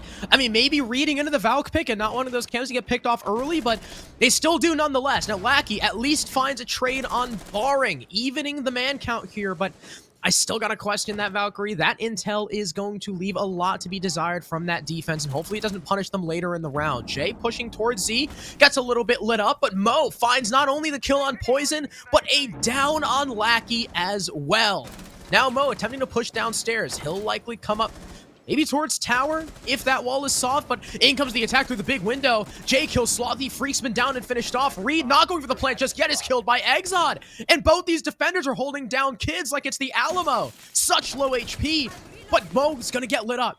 Now he knows Lackey is tucked in that corner, but the pre-fire doesn't land from Jay. It's a triple kill from Lackey. But all Mo needs to do is land a single bullet on either of these players, and he can't even do that. Somehow, some way, Exxon and Lackey clutch up a 2v4 from one room. One room and a combined less than 30 HP. Or around 30 HP. And a 2v4, that is mind-boggling. And the Wolves, I mean, I have no clue what they were thinking. I have maybe an educated guess that they said, okay, we know there's 2 defenders trapped in kids on low HP. Let's just take the fights and win them. That's kind of what they did. They just threw all 4 bodies into the room with the defenders, trying to get those kills. And what did that get them? Nothing at all. 4 deaths, one by one by one by one. All you gotta do is take a slight step back. Even if you lose 1 player, you can still afford, even if you lose 2 players, you can still afford to take a slight step back, get the bomb on the ground, and have someone provide the coverage, because that person, that 100 HP attacker, is providing the coverage against 2 defenders with 1 bullet each. 1 bullet each is all it would have taken to shut them down. And what do the Wolves do? They just all die. That one's gonna give you nightmares when you think about it later tonight, because that is a round that Wichita Wolves had.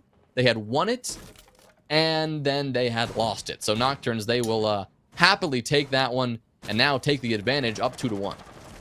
That was beautiful stuff from Lackey. I believe, yeah, Lackey and Exod as well. And Exod, continuing off of the last round, he's going to keep that ball rolling, spawn peeking Reed. And Jonah, not only is that Reed, who has been doing beautifully throughout this lobby, throughout this series, especially on map 1, but that is also your sole hard breacher. There is not even a backup hard breach charge on any of these operators. Thermite was your only one. Now you've lost him. It's like we're back in year 1. Lose your Thermite early and you've lost the round. Wichita Wolves have a lot of ground to make up. Yeah, that is what we would call in the business a bummer. A big bummer for the Wolves. Because, yeah, you don't have the explosive power that you would like. And on a bomb site like this, where you really want to get either the stage wall open or one of these split wall opens or the kitchen to dining wall open, none of those are options. Instead, it's got to be a rat play and it's got to be a frag play. That's what Barring is looking to do. He'll crouch walk into security, getting 1. Mo will follow right behind with a nicely timed kill onto Sykes. And so, even though this has become a complete disaster, the Wichita Wolves are making it work, taking control of the site, and Barring will get another kill. Lackey will strike back from above, removing the Zofia, who was stuck into security at that point, but now the bomb is down, and Wichita Wolves are playing this post plant, and NOKTURNS have no idea where to look. The defense has crumbled in the matter of seconds, and Exod is dead. Just like that, Freak will take him down. The Wolves, they will get one back right after they lost one in the most horrendous fashion possible. This time, it was a round they had no business winning. They just step up, walk into the site, and win it. That was an odd one. Seemed like NOKTURNS had way too many holes in that site. As soon as Poison died, he should have been calling out, guys, they are about to be planting. And even though the plant started going down from Jay, and the hatch drop came through from the Mozzie, Lackey got the trade and then didn't bother trying to deny plant? I mean, that was the only guy in the hatch. If Lackey drops right there, he kills Jay easy. But I guess it wasn't communicated, maybe, or maybe Lackey thought there was an additional player on the hatch that he would have died to. Either way, not dropping there was what ended up losing them the round. Plant goes down, Freak is holding Z, both defenders walk right into his crosshair. Easy as that. Well done to Wichita Wolves for identifying that hole in the defense and shoving themselves in it. Now we're back on Laundry, though. NOKTURNS are 1-1 on this site. First attempt, didn't go so well. Second attempt, down to more of a hero play by Slothy, dropping that case within sight and preventing Freak from recovering. But hey, maybe it goes better this time. Maybe third time is truly the charm. 5 seconds left. I mean, they were able to get a win here, so maybe it's a repeat they're looking for. But yeah, it is up to the Wolves now to make some adjustments. What was it last time they were here? It was Slothy who really won the round for NOKTURNS by finding a couple of really, really nice shots. So the Wolves will have to find a way around that. Last time, of course, they had the Jackal in play. This time, they're going to be favoring the IQ. But, hey, they've got a pick already. It is Mo taking down Slothy, the man of the hour, who we just talked about. He's dead. And I don't even know where. Up by that window there in T2, a tower. And Freak also finds himself another kill, and that one is going to be onto Sykes, the Valkyrie, who I really do hope and pray had put down a couple more cameras than last time. Oh, yeah, that's true. Hopefully Sykes didn't have any in pocket. NOKTURNS starting this round off at a 2-man deficit. Not great at all. And, well, Reed is still alive. They've still got hard breach. Exxon, though, gets aggressive up Freezer stairs, catches Mo off guard. That's a couple nades off the board, but that's not all the nades that the attack have, and Exxon did take quite the beating. Freak gets another kill onto Lackey. Poison is the next to fall as Freak is just pushing down main stairs, and he'll get a fourth. G8 Warrior. Freak just moves in. And, well, not a single thing is able to stop him. And Wichita Wolves, they now take the lead. So that is 2 rounds back-to-back where the Wolves have gone with the tried and true just walk in strategy. And hey, it's worked 2 times in a row. The first time, of course, an easier bomb site to do that. It's a tertiary bomb site that kind of has a lot of different openings you can approach from like 8 different angles. But this time on the basement site, that strategy was enabled by the fact that NOKTURNS just lost 2 players on the roam. At some point, that just becomes inexcusable, right? You can't lose 2 players and not waste any time while doing it and expect to win the round. At that point, you know, the round is pretty much lost. That's why Exod felt the need to step up and get aggressive. And hey, that particular play worked. Exod did get the only kill that Wichita Wolves ended, or rather NOKTURNS ended up finding in that round. But from that point forward, I mean, the Wolves just continued to apply pressure. They knew what they were walking into. They knew that there were, you know, 1 if not 2 players in Freezer after Exod ran up the stairs. So perfect opportunity to just walk down laundry and catch NOKTURNS off guard a little bit there. So well played by the Wolves. Ever since the disaster of a round, they have bounced back in a big way and seem to have regained a good bit of confidence. And so that is certainly good to see. They've got 1 more chance here to really solidify this attacking half. I mean, getting that 4-2 attacking split is a very good place to be for any team. Lackey gonna go for a bit of a deference pawn peek, but not gonna hit anything. NOKTURNS are on the back foot once again on their defensive half, except unlike Coastline, which is typically an attacker-sided map, Oregon is typically much the opposite. There's a roam from NOKTURNS. Exod is downstairs, as is Sykes. So you got 2 players playing for that C4 from below. And Wichita Wolves seem like they want to clear it. There's people moving in from small tower laterally. Well, they were preparing to move in from small tower. I guess they're abandoning that train of thought. And it's going to cost them.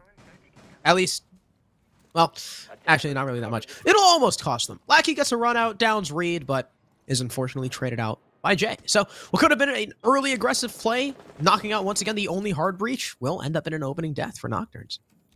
Yeah, not a terrible idea from Lackey. He heard, you know, Reed go by, and knowing that it's the Hibana, that is a potentially really good pick to get at such an early stage in the round, but he did not know that there was somebody, you know, close behind Reed to support him. So it'll end up being, you know, an overall 1-for-1 because Exod will get a kill onto Baring, who was, by all intents and purposes here, I do believe, completely alone downstairs by security. No support at all. Not even sorta. And I don't know what Baring is expecting there other than, you know, walking himself into a pretty tough spot. Freak will try to recover something, but ends up just kind of, you know, tossing that nade down range. It should take care of the deployable shield up above, so a good use of that explosive utility, no question about that. And you do still have a lot of nades where that came from as well. You're running the Sledge and the Yana, so much explosive potential on this attacker side, but losing the Zofia is still a problem, especially if you haven't dealt with the players down below that Barring was likely hoping to flush out, and that's exactly what's going to cause Reed to fall. A nice C4 kill there, and so now it's the Wolves who have to bounce back. And there's still one more C4 in the hands of Sykes, though he is on white stairs instead of fully down below, so that C4 might not completely find as much as the defenders want. First gas canister comes out, attic wall a little bit open, but Exod is going to get cut down from Mo. Jay finds another poison refrags, 2 versus 2, but they both line up. Freak with one, Mo with the other from big window, and Wichita Wolves still claw the round back. NOKTURNS having the man advantage, getting those trades, getting that C4, still end up fumbling the bag because Mo expertly repositioned and there was no C4 from below. That is a great job. That is a great way to close out the half from the Wolves. That puts them in the 4-2 spot that they are certainly very, very happy with right now. It's their own map pick. It's generally considered a defensive-sided map, and they took 4 rounds on the attacking side. All signs point to a swift victory if they can, perform on the defensive side like we might expect. And, I mean, you never know. If NOKTURNS pull out the Osa again, then really could see this one end quickly. But at least it seems that Poison will be playing a little bit smarter this time. We do see the Hibana in play instead of some tomfoolery, and so we do have a pretty composed lineup here from the NOKTURNS attack. Pretty similar to what we've seen from the Wolves as well. I mean, nothing crazy like we saw on Coastline. We saw a lot of variation between each attacking side, but we have got almost an identical lineup from NOKTURNS right now. Not bringing out the IQ or the Jackal, favoring the Finka instead, favoring both the Yana and that Sledge, making sure they've got the flank watch of the Nomad in play as well, but making sure that they've got at least the hard breach they need, because you attack this basement site, you gotta get those hatches open. It's interesting that both NOKTURNS and the Wolves are employing the singular hard breacher, because again, I mean, if you go down early, then your team has no recourse.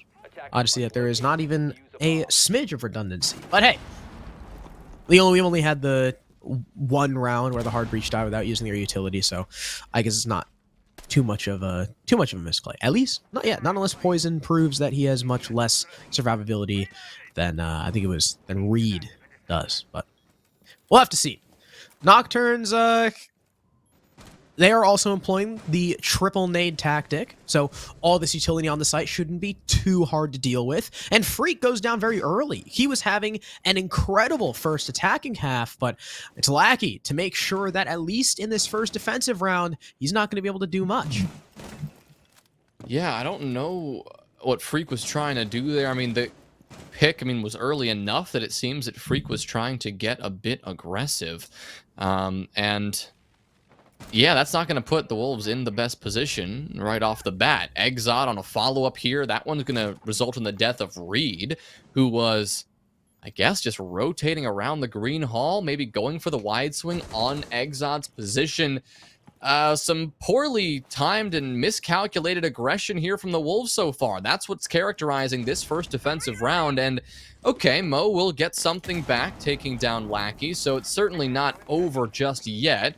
And, Barring is still in a good position to waste time, but he is also in a precarious position as well, because he is not going to have the easiest time dropping back to site if NOKTURNS push him out expeditiously. So the Wolves will still be sitting in this 3v4. Mo really wants to change that up. So does Barring. He'll pick up a kill on the Slothy. Exod is waiting for Mohes to swing and suspects it's coming at some point, but now that we're back in a 3v3, both Exod and Mo are going to have to be a lot more careful.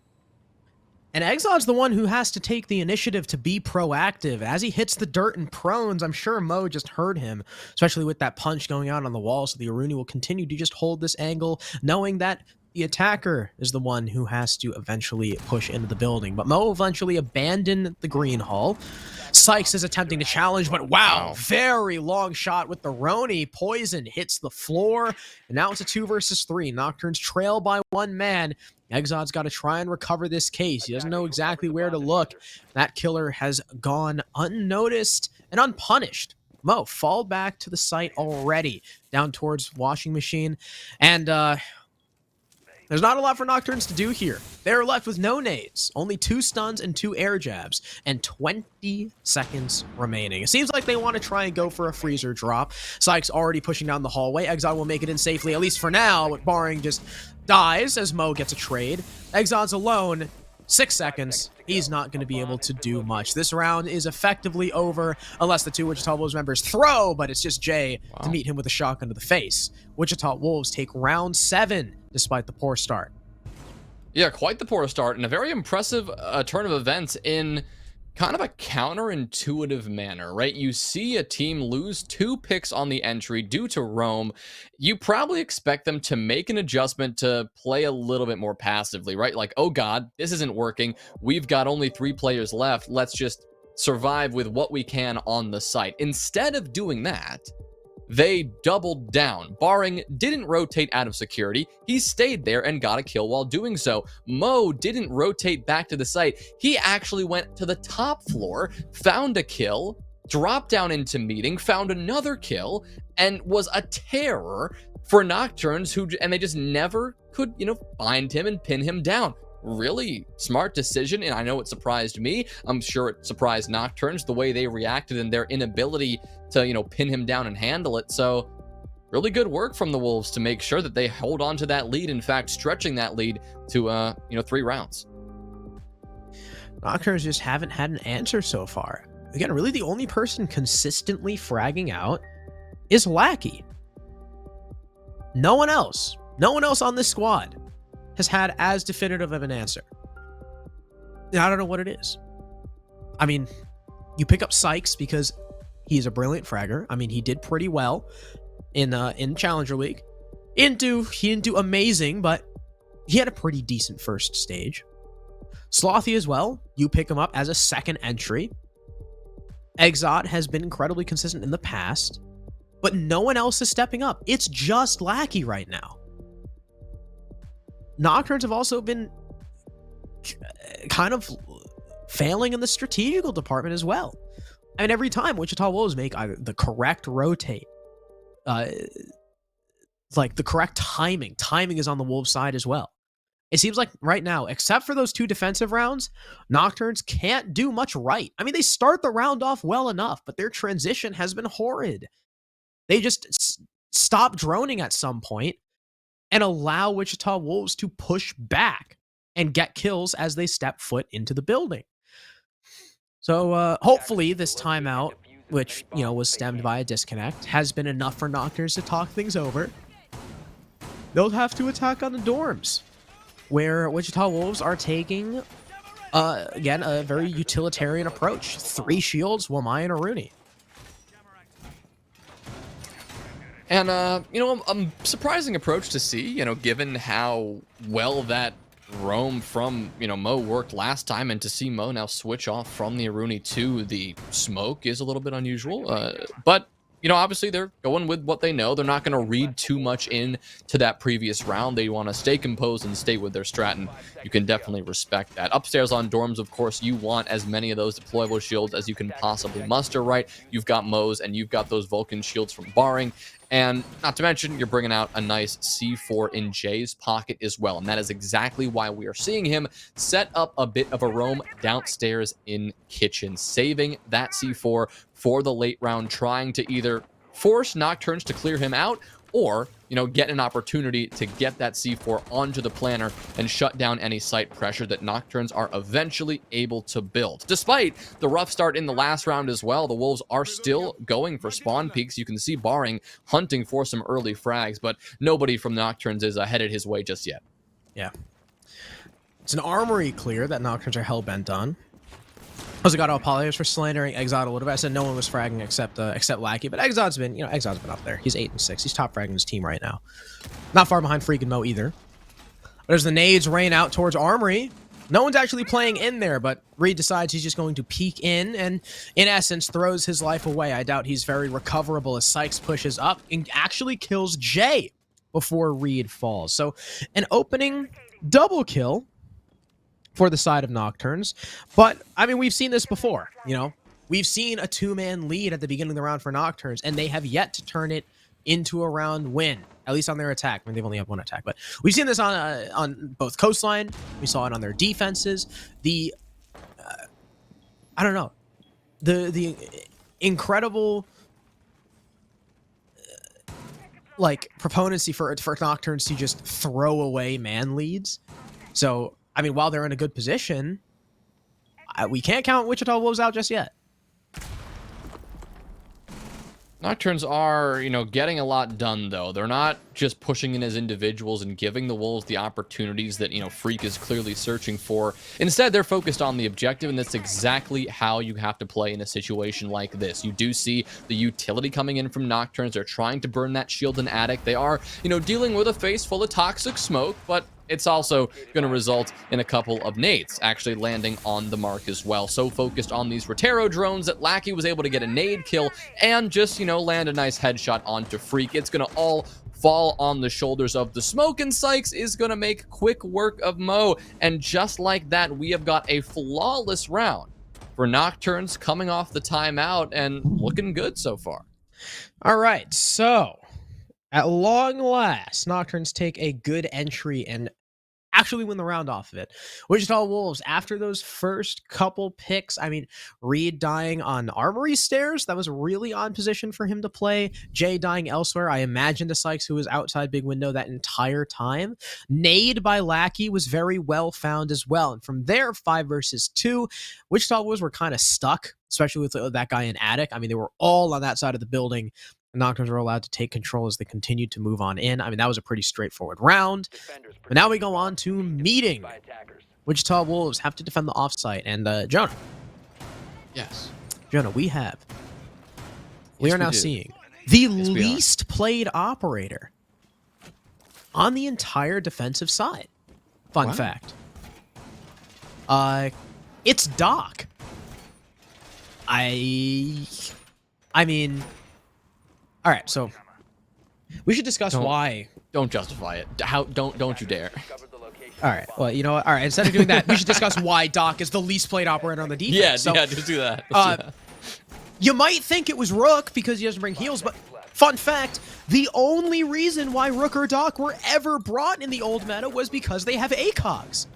Now they don't have ACOGs. And Rook will guarantee a down. Not only that, especially in a meta where nades are so important, not only does he guarantee a down, and his armor, his sweater vests are for everybody, but he also has a 2x, whereas Doc is capped at a measly 1.5. And when it comes to heals, well, unfortunately, if you get headshotted, those heals don't matter. And Thunderbird, well, her heals are technically infinite. And she's got a C4, and she's 3-speed, and she has a rifle. She's just kind of all around the better healer. So, I mean, you know, there's a very good reason why Doc is the least played operator on the defense now. Even lesser played than people like, again, Rook, Capcan, Warden, because at least those operators have, you know, very distinct purposes. Doc is kind of floundering. He's almost like he's stuck in an existential crisis. He doesn't really know what purpose he serves anymore. But that's not going to stop the attack from simply walking in, not abated by this Doc at all. Already, we have an opening kill for Sykes. Yeah, didn't have too much trouble doing that. A shame that Barring couldn't heal up Reed after he got headshot.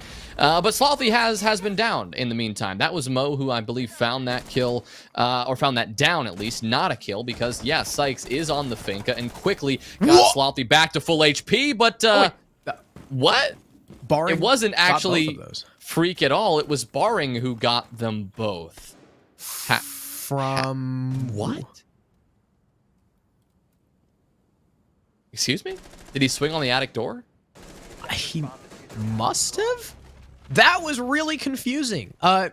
Lackey is going to attempt to walk into security. That's not going to work. He gets met with a lot of buckshot to the face. Now it's Exod and Poison. Poison takes out the Doc. Can't heal a headshot, buddy. Sorry about that. Jay is also very low HP, so this round isn't completely undoable, especially with the time remaining, right? There's still a minute left for Nocturnes to work with. They only need to land one bullet on the Smoke, but Smoke does have 2 gas canisters left, and Mo still does have C4. So the round could go either way. Again, I think, you know, while I say Nocturnes have a chance, I should still say the advantage is still very well in the favor of the Wolves. Now, with 45 seconds remaining, Poison will open this stage wall. He's shot the cam as well, so the Wolves know exactly where he's coming from, especially Freak, who is tucking on, or sorry, Mo, who is tucking on stage. He will since run over towards Slit, spot the drone, call out there was a drone heading from the direction of Lobby, and now his remaining teammates will likely watch that position. Poison now put on the hatch.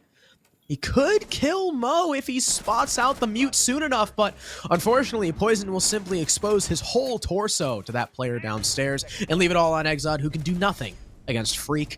Wichita Wolves win round number 9 and take map and match point. Yeah, not every team would, lose dorms and immediately follow that up by going to a tougher site to defend, but Wichita making that decision and it paying off in a big way. Not going for the repeat, instead going straight to meeting and taking that round, at least in the end, pretty convincingly. It will certainly help if you don't give up the 2 entry deaths like they have a couple of times. And of course, it helps if you're actually the team to get the opening kills. Instead, we saw 2 kills somehow from Barring on the top floor. It was Freak and Barring on the double swing, 2 players pushing up those armory stairs into games, or into trophy rather, hoping to take control of games and push those top floor players out. And that simply did not work. Often, what we'll see is teams try to take control of that top floor, but instead of actually pushing in from Master and working through whatever defenders are on that side of the map, they'll just open up the attic wall and take, the bare minimum control they need from there. Nocturnes try to go through the full clear instead of just getting eyesight onto attic and just forcing the attack from the back. They really wanted all of that control, and unfortunately, there was a bit more resistance than they may have expected or were prepared to deal with. Maybe just were not ready for Freak to just run at them, didn't know that somebody was supporting him from behind. So there you have it, a nice Wichita Wolves round, and like you said, Harrison, the 3-round margin still exists. Not only that, it is match point, it is series point, and it is elimination point for Nocturnes. They need 3 in a row just to force overtime, just to stay alive in this stage 2 of SCS. Yeah, it's pretty sad. It looks like for 2 stages in a row, they might just get grouped. But Poison, fast in. It's looking like a bunker rush. Gets the first pick onto Jay with that bearing 9. Can he convert it? He'll get a second kill. Reed attempting to come back tower stairs and establish presence in pillar is cut down. Make it a triple for the IGL. He's looking for the 4th, but he's cut down by Freak, who finds 2 to answer back, but he's still got 3 more to find. He's gonna have to ace if he wants to win this one, and he'll be softened up by Slothy. They now know he's trapped inside Freezer. The nade has his name on it, but it won't even blow him up. It's just Slothy with the headshot. Props to Poison for not only calling that rush, but also getting a triple kill to open the round, and Nocturnes, they've still got at least a little bit of fight left in them. Calling the rush and then doing the majority of the rush himself. It's always a nice little extra tidbit there. It's like when you do a movie, you get the written and directed by title. You do all the work yourself. The Quentin Tarantino of IGLs. Hey, shout out to Poison for of course making that one happen. But it was well done. It was well called, and the Wolves just had no idea what hit them. Poison just running in, taking the gunfights, and it looks like the Wolves were so focused on, doing what they've done pretty successfully in the past few rounds, going for a bit of a roam, applying pressure elsewhere, that the on-site hold was far too lackluster. Poison took advantage. Nocturnes as a whole took advantage beautifully. And even though it was Poison initially on the almost lone entry, there were, enough teammates providing support from a variety of different angles towards the mid and late phase of the rush, that the Wolves could not get back to the site safely, leaving Freak alive, and he really could not do much at all. So 1 round closer to forcing overtime, but still a 2-round gap. Yeah, it's still, I don't think I'd say it's overtime's in the cards just yet. Nocturnes, I mean, sure, that was a good rush, but that was really the only... Well, I shouldn't say the only teeth they've had on their attacks. They had that flawless round on dorms, but it was, it was nice. You can't rush twice in a row. That usually doesn't work. And Nocturnes have now swapped onto the Ying. So, when we see a Ying, right, she's that wedge if Wichita Wolves are going to hold heavy and pillar, she can act as that operator who says, no, I'm just going to walk in here and you can't see me. And she can open up a lot of map control for a team if used correctly. And it also means that you can't be losing the advantage before you get to that point. Hopefully Nocturnes, I mean, they've been doing pretty decent in the early rounds so far. Hopefully they can continue that. Sykes gets one, but is immediately refragged. So, I mean, hey, decent enough shot. I mean, Freak is even going to wow that. I think that was through the wall. Yeah, pretty sure that was through the wall onto Freezer, but unfortunately, okay, I was about to say, I mean, you've lost your Finka. It's not the end of the world, but it's not great. But now that you've killed Ying, yeah. Well, now you're in a bit of a pickle. Yeah, really relying on that Ying. I mean, you're bringing her. It's the core component of what was likely going to be, a pretty aggressive E-box drop. Once you get that hatch open, once you apply the pressure on the back tower stairs, you've got a lot of utility to just spam into the site below, into pillar. You drop down, you take that control, and I mean, it's something that the Wichita Wolves, I mean, certainly would not be terrified of. It's something they've seen before, but now they don't even have to worry about it. Exod is done. You still have 4 nades to worry about. Both Lackey and Slothy have those in pocket, still ready to use, and they have, a ton of drones still in play to use to get any intel they might want to eventually use those nades. A couple of them likely to fly through that E-box hatch in a moment if that's where Nocturnes want to push from, but it seems that they are also still deciding about where they want to make this attack happen. They have the security hatch open now down into Freezer. Slothy will drone that out with his Gemini, but just making sure they've got all these avenues to attack, and it seems that they will be taking the I'd argue the tougher avenue, especially, in this 3v4 situation. Walking yourself into a crossfire, trying to establish one, of course, but, Poison with the case, isolated by himself on the laundry side, a dangerous gamble always. I mean, that's a great nade from Slothy, though, to even up the man count. In comes Will My. Great flick from Lackey. Nocturnes have just put this round in winnable reach. We still got to deal with Jay, who's got 1 gas canister left. He'll send it out Poison's way, delaying this Hibana further. In fact, doing a significant bit of damage, cutting her down to just below 3/4 HP. You got Mo on Ella as well. A lot of ammo in that magazine. Ella's specialty is taking multiple engagements at once, and she'll immediately kill Lackey. Jay frags Poison as well, and what was a good-looking round for Nocturnes has now just become undoable. 5 seconds left, and he can't even outdo Mo. Wichita Wolves, round 11, they lock out the map and the series, eliminating Nocturnes again from SCS. That is unfortunate for Nocturnes. They have had, a repeat, not so great performance here in SCS. Did pretty well. I mean, in CL, last split, and just have not been the same since. Of course, they still have one more chance to get to the Pro-Am, the last chance qualifier, which is coming up, just before the Pro-Am actually begins. Obviously, they'll be looking to that and hoping that that's where they can make their final stand, per se. But that's it for them in Stage 2 of SCS. Eliminated. Wichita Wolves taking this win in the elimination game. That means they move on to next week's decider match. They will take the fight to Aerial Arise, who just lost a one-shot. And the victor, of course, of that match will be a playoff-ready team. The loser, they will go out in groups. And so, obviously, their sights will be set on that match next week. But a great win here today, nonetheless, taking Nocturne's map first, coming back on Oregon, and taking their own map pick to boot. Yep, and that is no exaggeration, exactly what happened in the previous stage. All right, well, I lied. It is an exaggeration. It's not exactly what happened, but very similar situation. First 2 maps were Coastline and Oregon. In the elimination match of their group, only Nocturnes actually won Coastline in that game, but they still get eliminated. They're still in 4th place in the group, just like last stage, only instead of a 2-1 loss, it's a 2-0. And I gotta say, and this is really gonna hurt. This is gonna hurt me to say, but I know the Nocturnes guys can take it, because, I mean, Lackey and Exod, I've been casting these guys forever. Especially Lackey. I mean, I was casting Lackey back when I first started casting, like 2 years ago, 3 years ago in ESA. I've been casting Poison for so goddamn long as well, and he has always been a consistent IGL. It was really weird seeing a Poison-led team be this disorganized and just discombobulated as a whole. I mean, Not only are those are Lackey and Exotic extremely nice people, I've had only good interactions with Slothy and Sykes as well. So I just want to say this is not coming from a place of animosity at all. I love all 5 of these players, and I know they can take it, but man, do they deserve to get eliminated. They just, not a single map did I look at Nocturnes and be like, yeah, I like this. They're looking good. I mean, they had highlights here and there.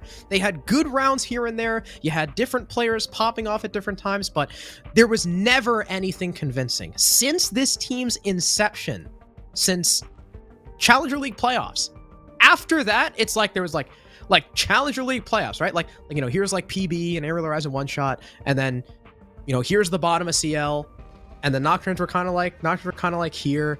Ever since playoffs, it's just been like, I don't know what happened. And I really hope that they get their crap together, because I want to like this team. But right now, they just kind of suck. If you want to look at the stats, I mean, not a single player positive even was the best they had. Meanwhile, you got Mo, 13-6. Beautiful series from him as a whole, as well from Freak. I mean, they're the dynamic duo. They're the Freak and Mo duo who came from Nocturnes onto Wichita Wolves, and they are continuing to do what they do best. Some stellar performances, across the board from Freak and Mo is something that we've seen in a lot of games, a lot of times. I mean, on Coastline, I think we talked about how both Freak and Mo were starting off pretty slow, and it's no surprise why the entirety of the Wolves started off slow as well. But not only did they bounce back on Coastline, but they bounced back here on Oregon, putting up some pretty impressive numbers. I mean, you just talked about Exot and Lackey.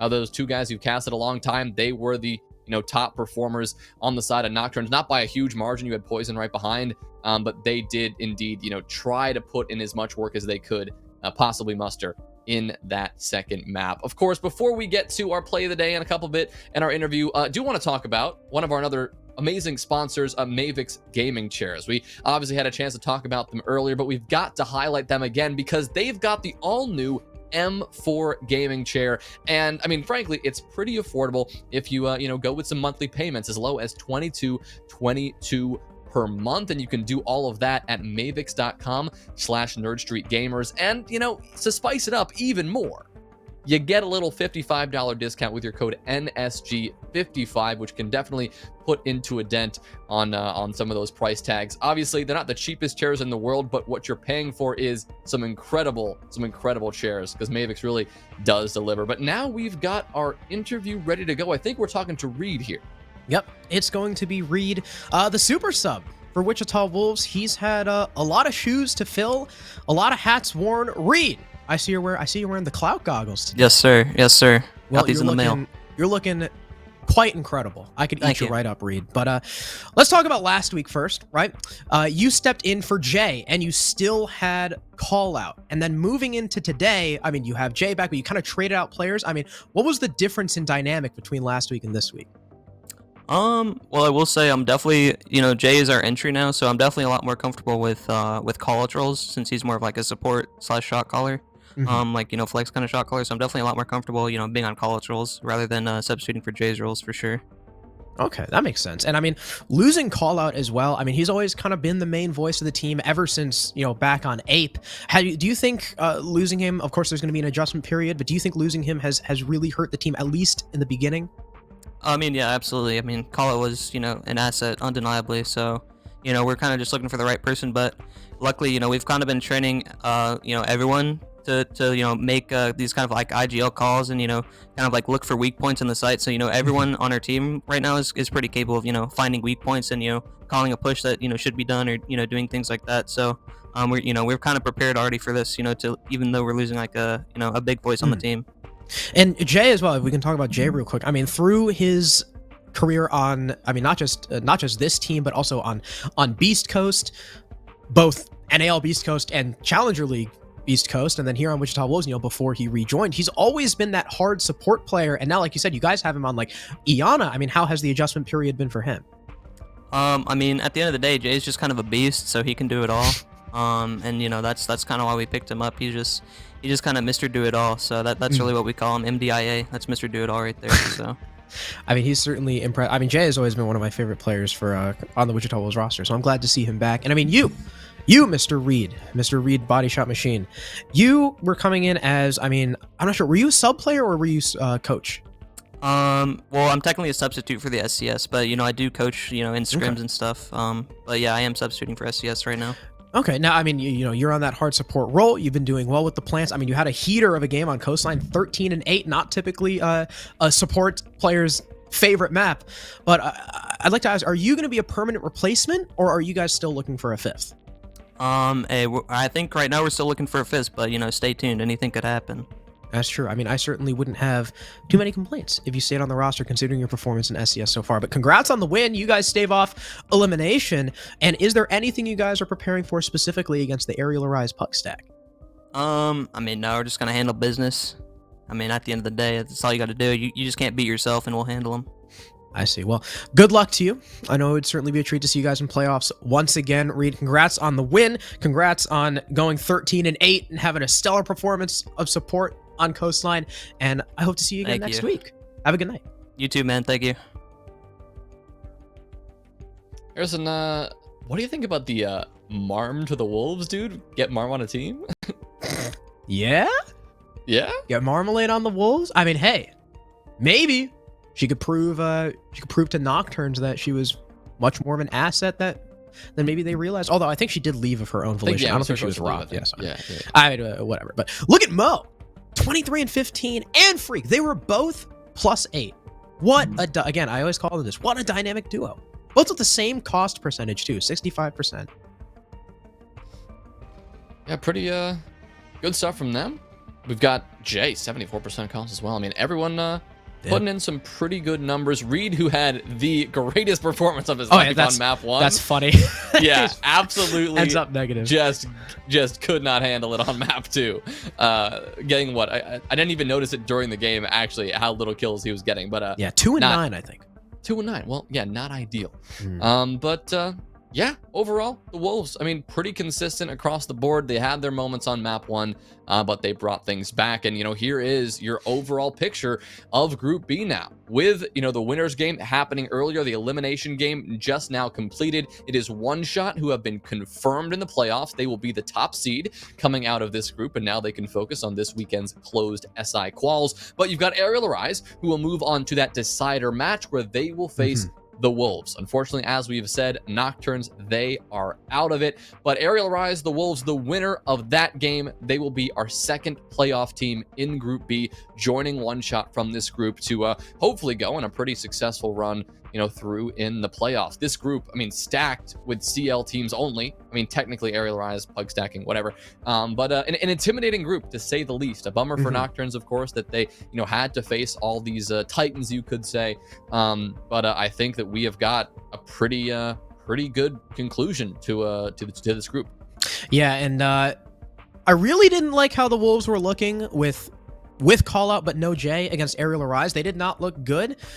But I'm starting to like them a little bit more now that they have Jay. I think, with the direction that the roster was moving, a little bit faster paced, obviously, in this game. I mean, ever since picking up freaking Mo, they've looked a little bit faster. Maybe Call Out just didn't quite slot into that playstyle. He's always been a little bit more methodical, a little bit of a slower player.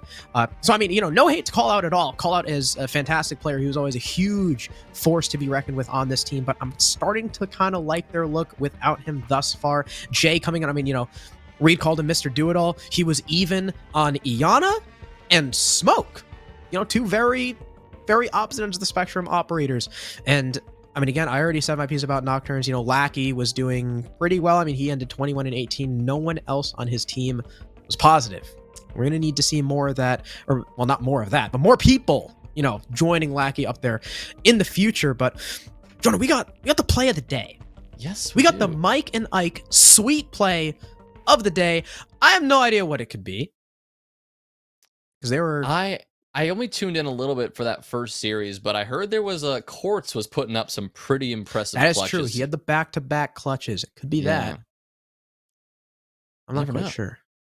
But if you want to be like Quartz, if you want to put up back-to-back clutches, you can eat back-to-back packs of Mike and Ike You get Yes. the Mega Mix Original and then the Mega Mix Sour, or any combination of the three, including the original fruits, because Mike and Ike are amazing and they love us and we love them. And if you want to power up your game, you can get a box of Mike and Ike's and really elevate yourself to that next level. Be as clutch as Quartz, be as consistent as freaking And Mo. there it And it is. is, in fact, going to be the Quartz Clutch's first kill through the floor. Lights up Rethink and calls to his teammate, hey guys, they're already pushing up the stairs. At this point, the team had forfeited the plant, and it was a 1 versus 3 for Quartz, but he blindsides Sod, who, by the way, shout out to Sod, actually doing pretty damn well, summing in for Ariel, destroys Wimpy through the wall. I don't even know how he saw him, and then baits out Rethinking, starts long-arming it. And look at this, the time is so low as he starts to defuse, but Rethinking just sprints. He's got to get there in time. And it just reveals his location. Quartz pops up, and we know the 9mm, it hits like a freaking truck. He like 2 or 3 shots down that sledge because he was able to light up Rethinking earlier. I think if Rethinking doesn't get softened up through the floor like that, that clutch maybe doesn't happen. And that just goes to show that Siege is a, while we like hyping up, the overall strategies and the general themes of the round, it really is a game about the micro. And, well, he played all of those micro, all those little situations, to perfection there. Really, really well played from Quartz. Using all that PL experience he's got under his belt to flex on some pug stacking innocent players like Sod. But yeah, like you said, great stuff from him. Great stuff today. I think we saw, obviously it's unfortunate that we couldn't see that third map in the Nocturnes game and they weren't quite able, to put it forward. We saw some pretty good Siege today, and we've got hell of a lot more good Siege coming your way this week alone. Tomorrow and Friday, we have got the conclusion of these winners and elimination games. So we're going to decide, who are these first place teams coming out of these groups, who are losing out of these groups. Next week, though, I mean, things are ramping up to a degree unlike we've never seen. We're jumping into our deciders and playoffs and grand finals. It's all happening within just like a week and a half, because SI is coming up and we have got to get this all in. So jump back with us tomorrow. We've got more action coming your way, but that is going to do it for us tonight. Thank you all for tuning in, and have a fantastic rest of your night. So long, everyone.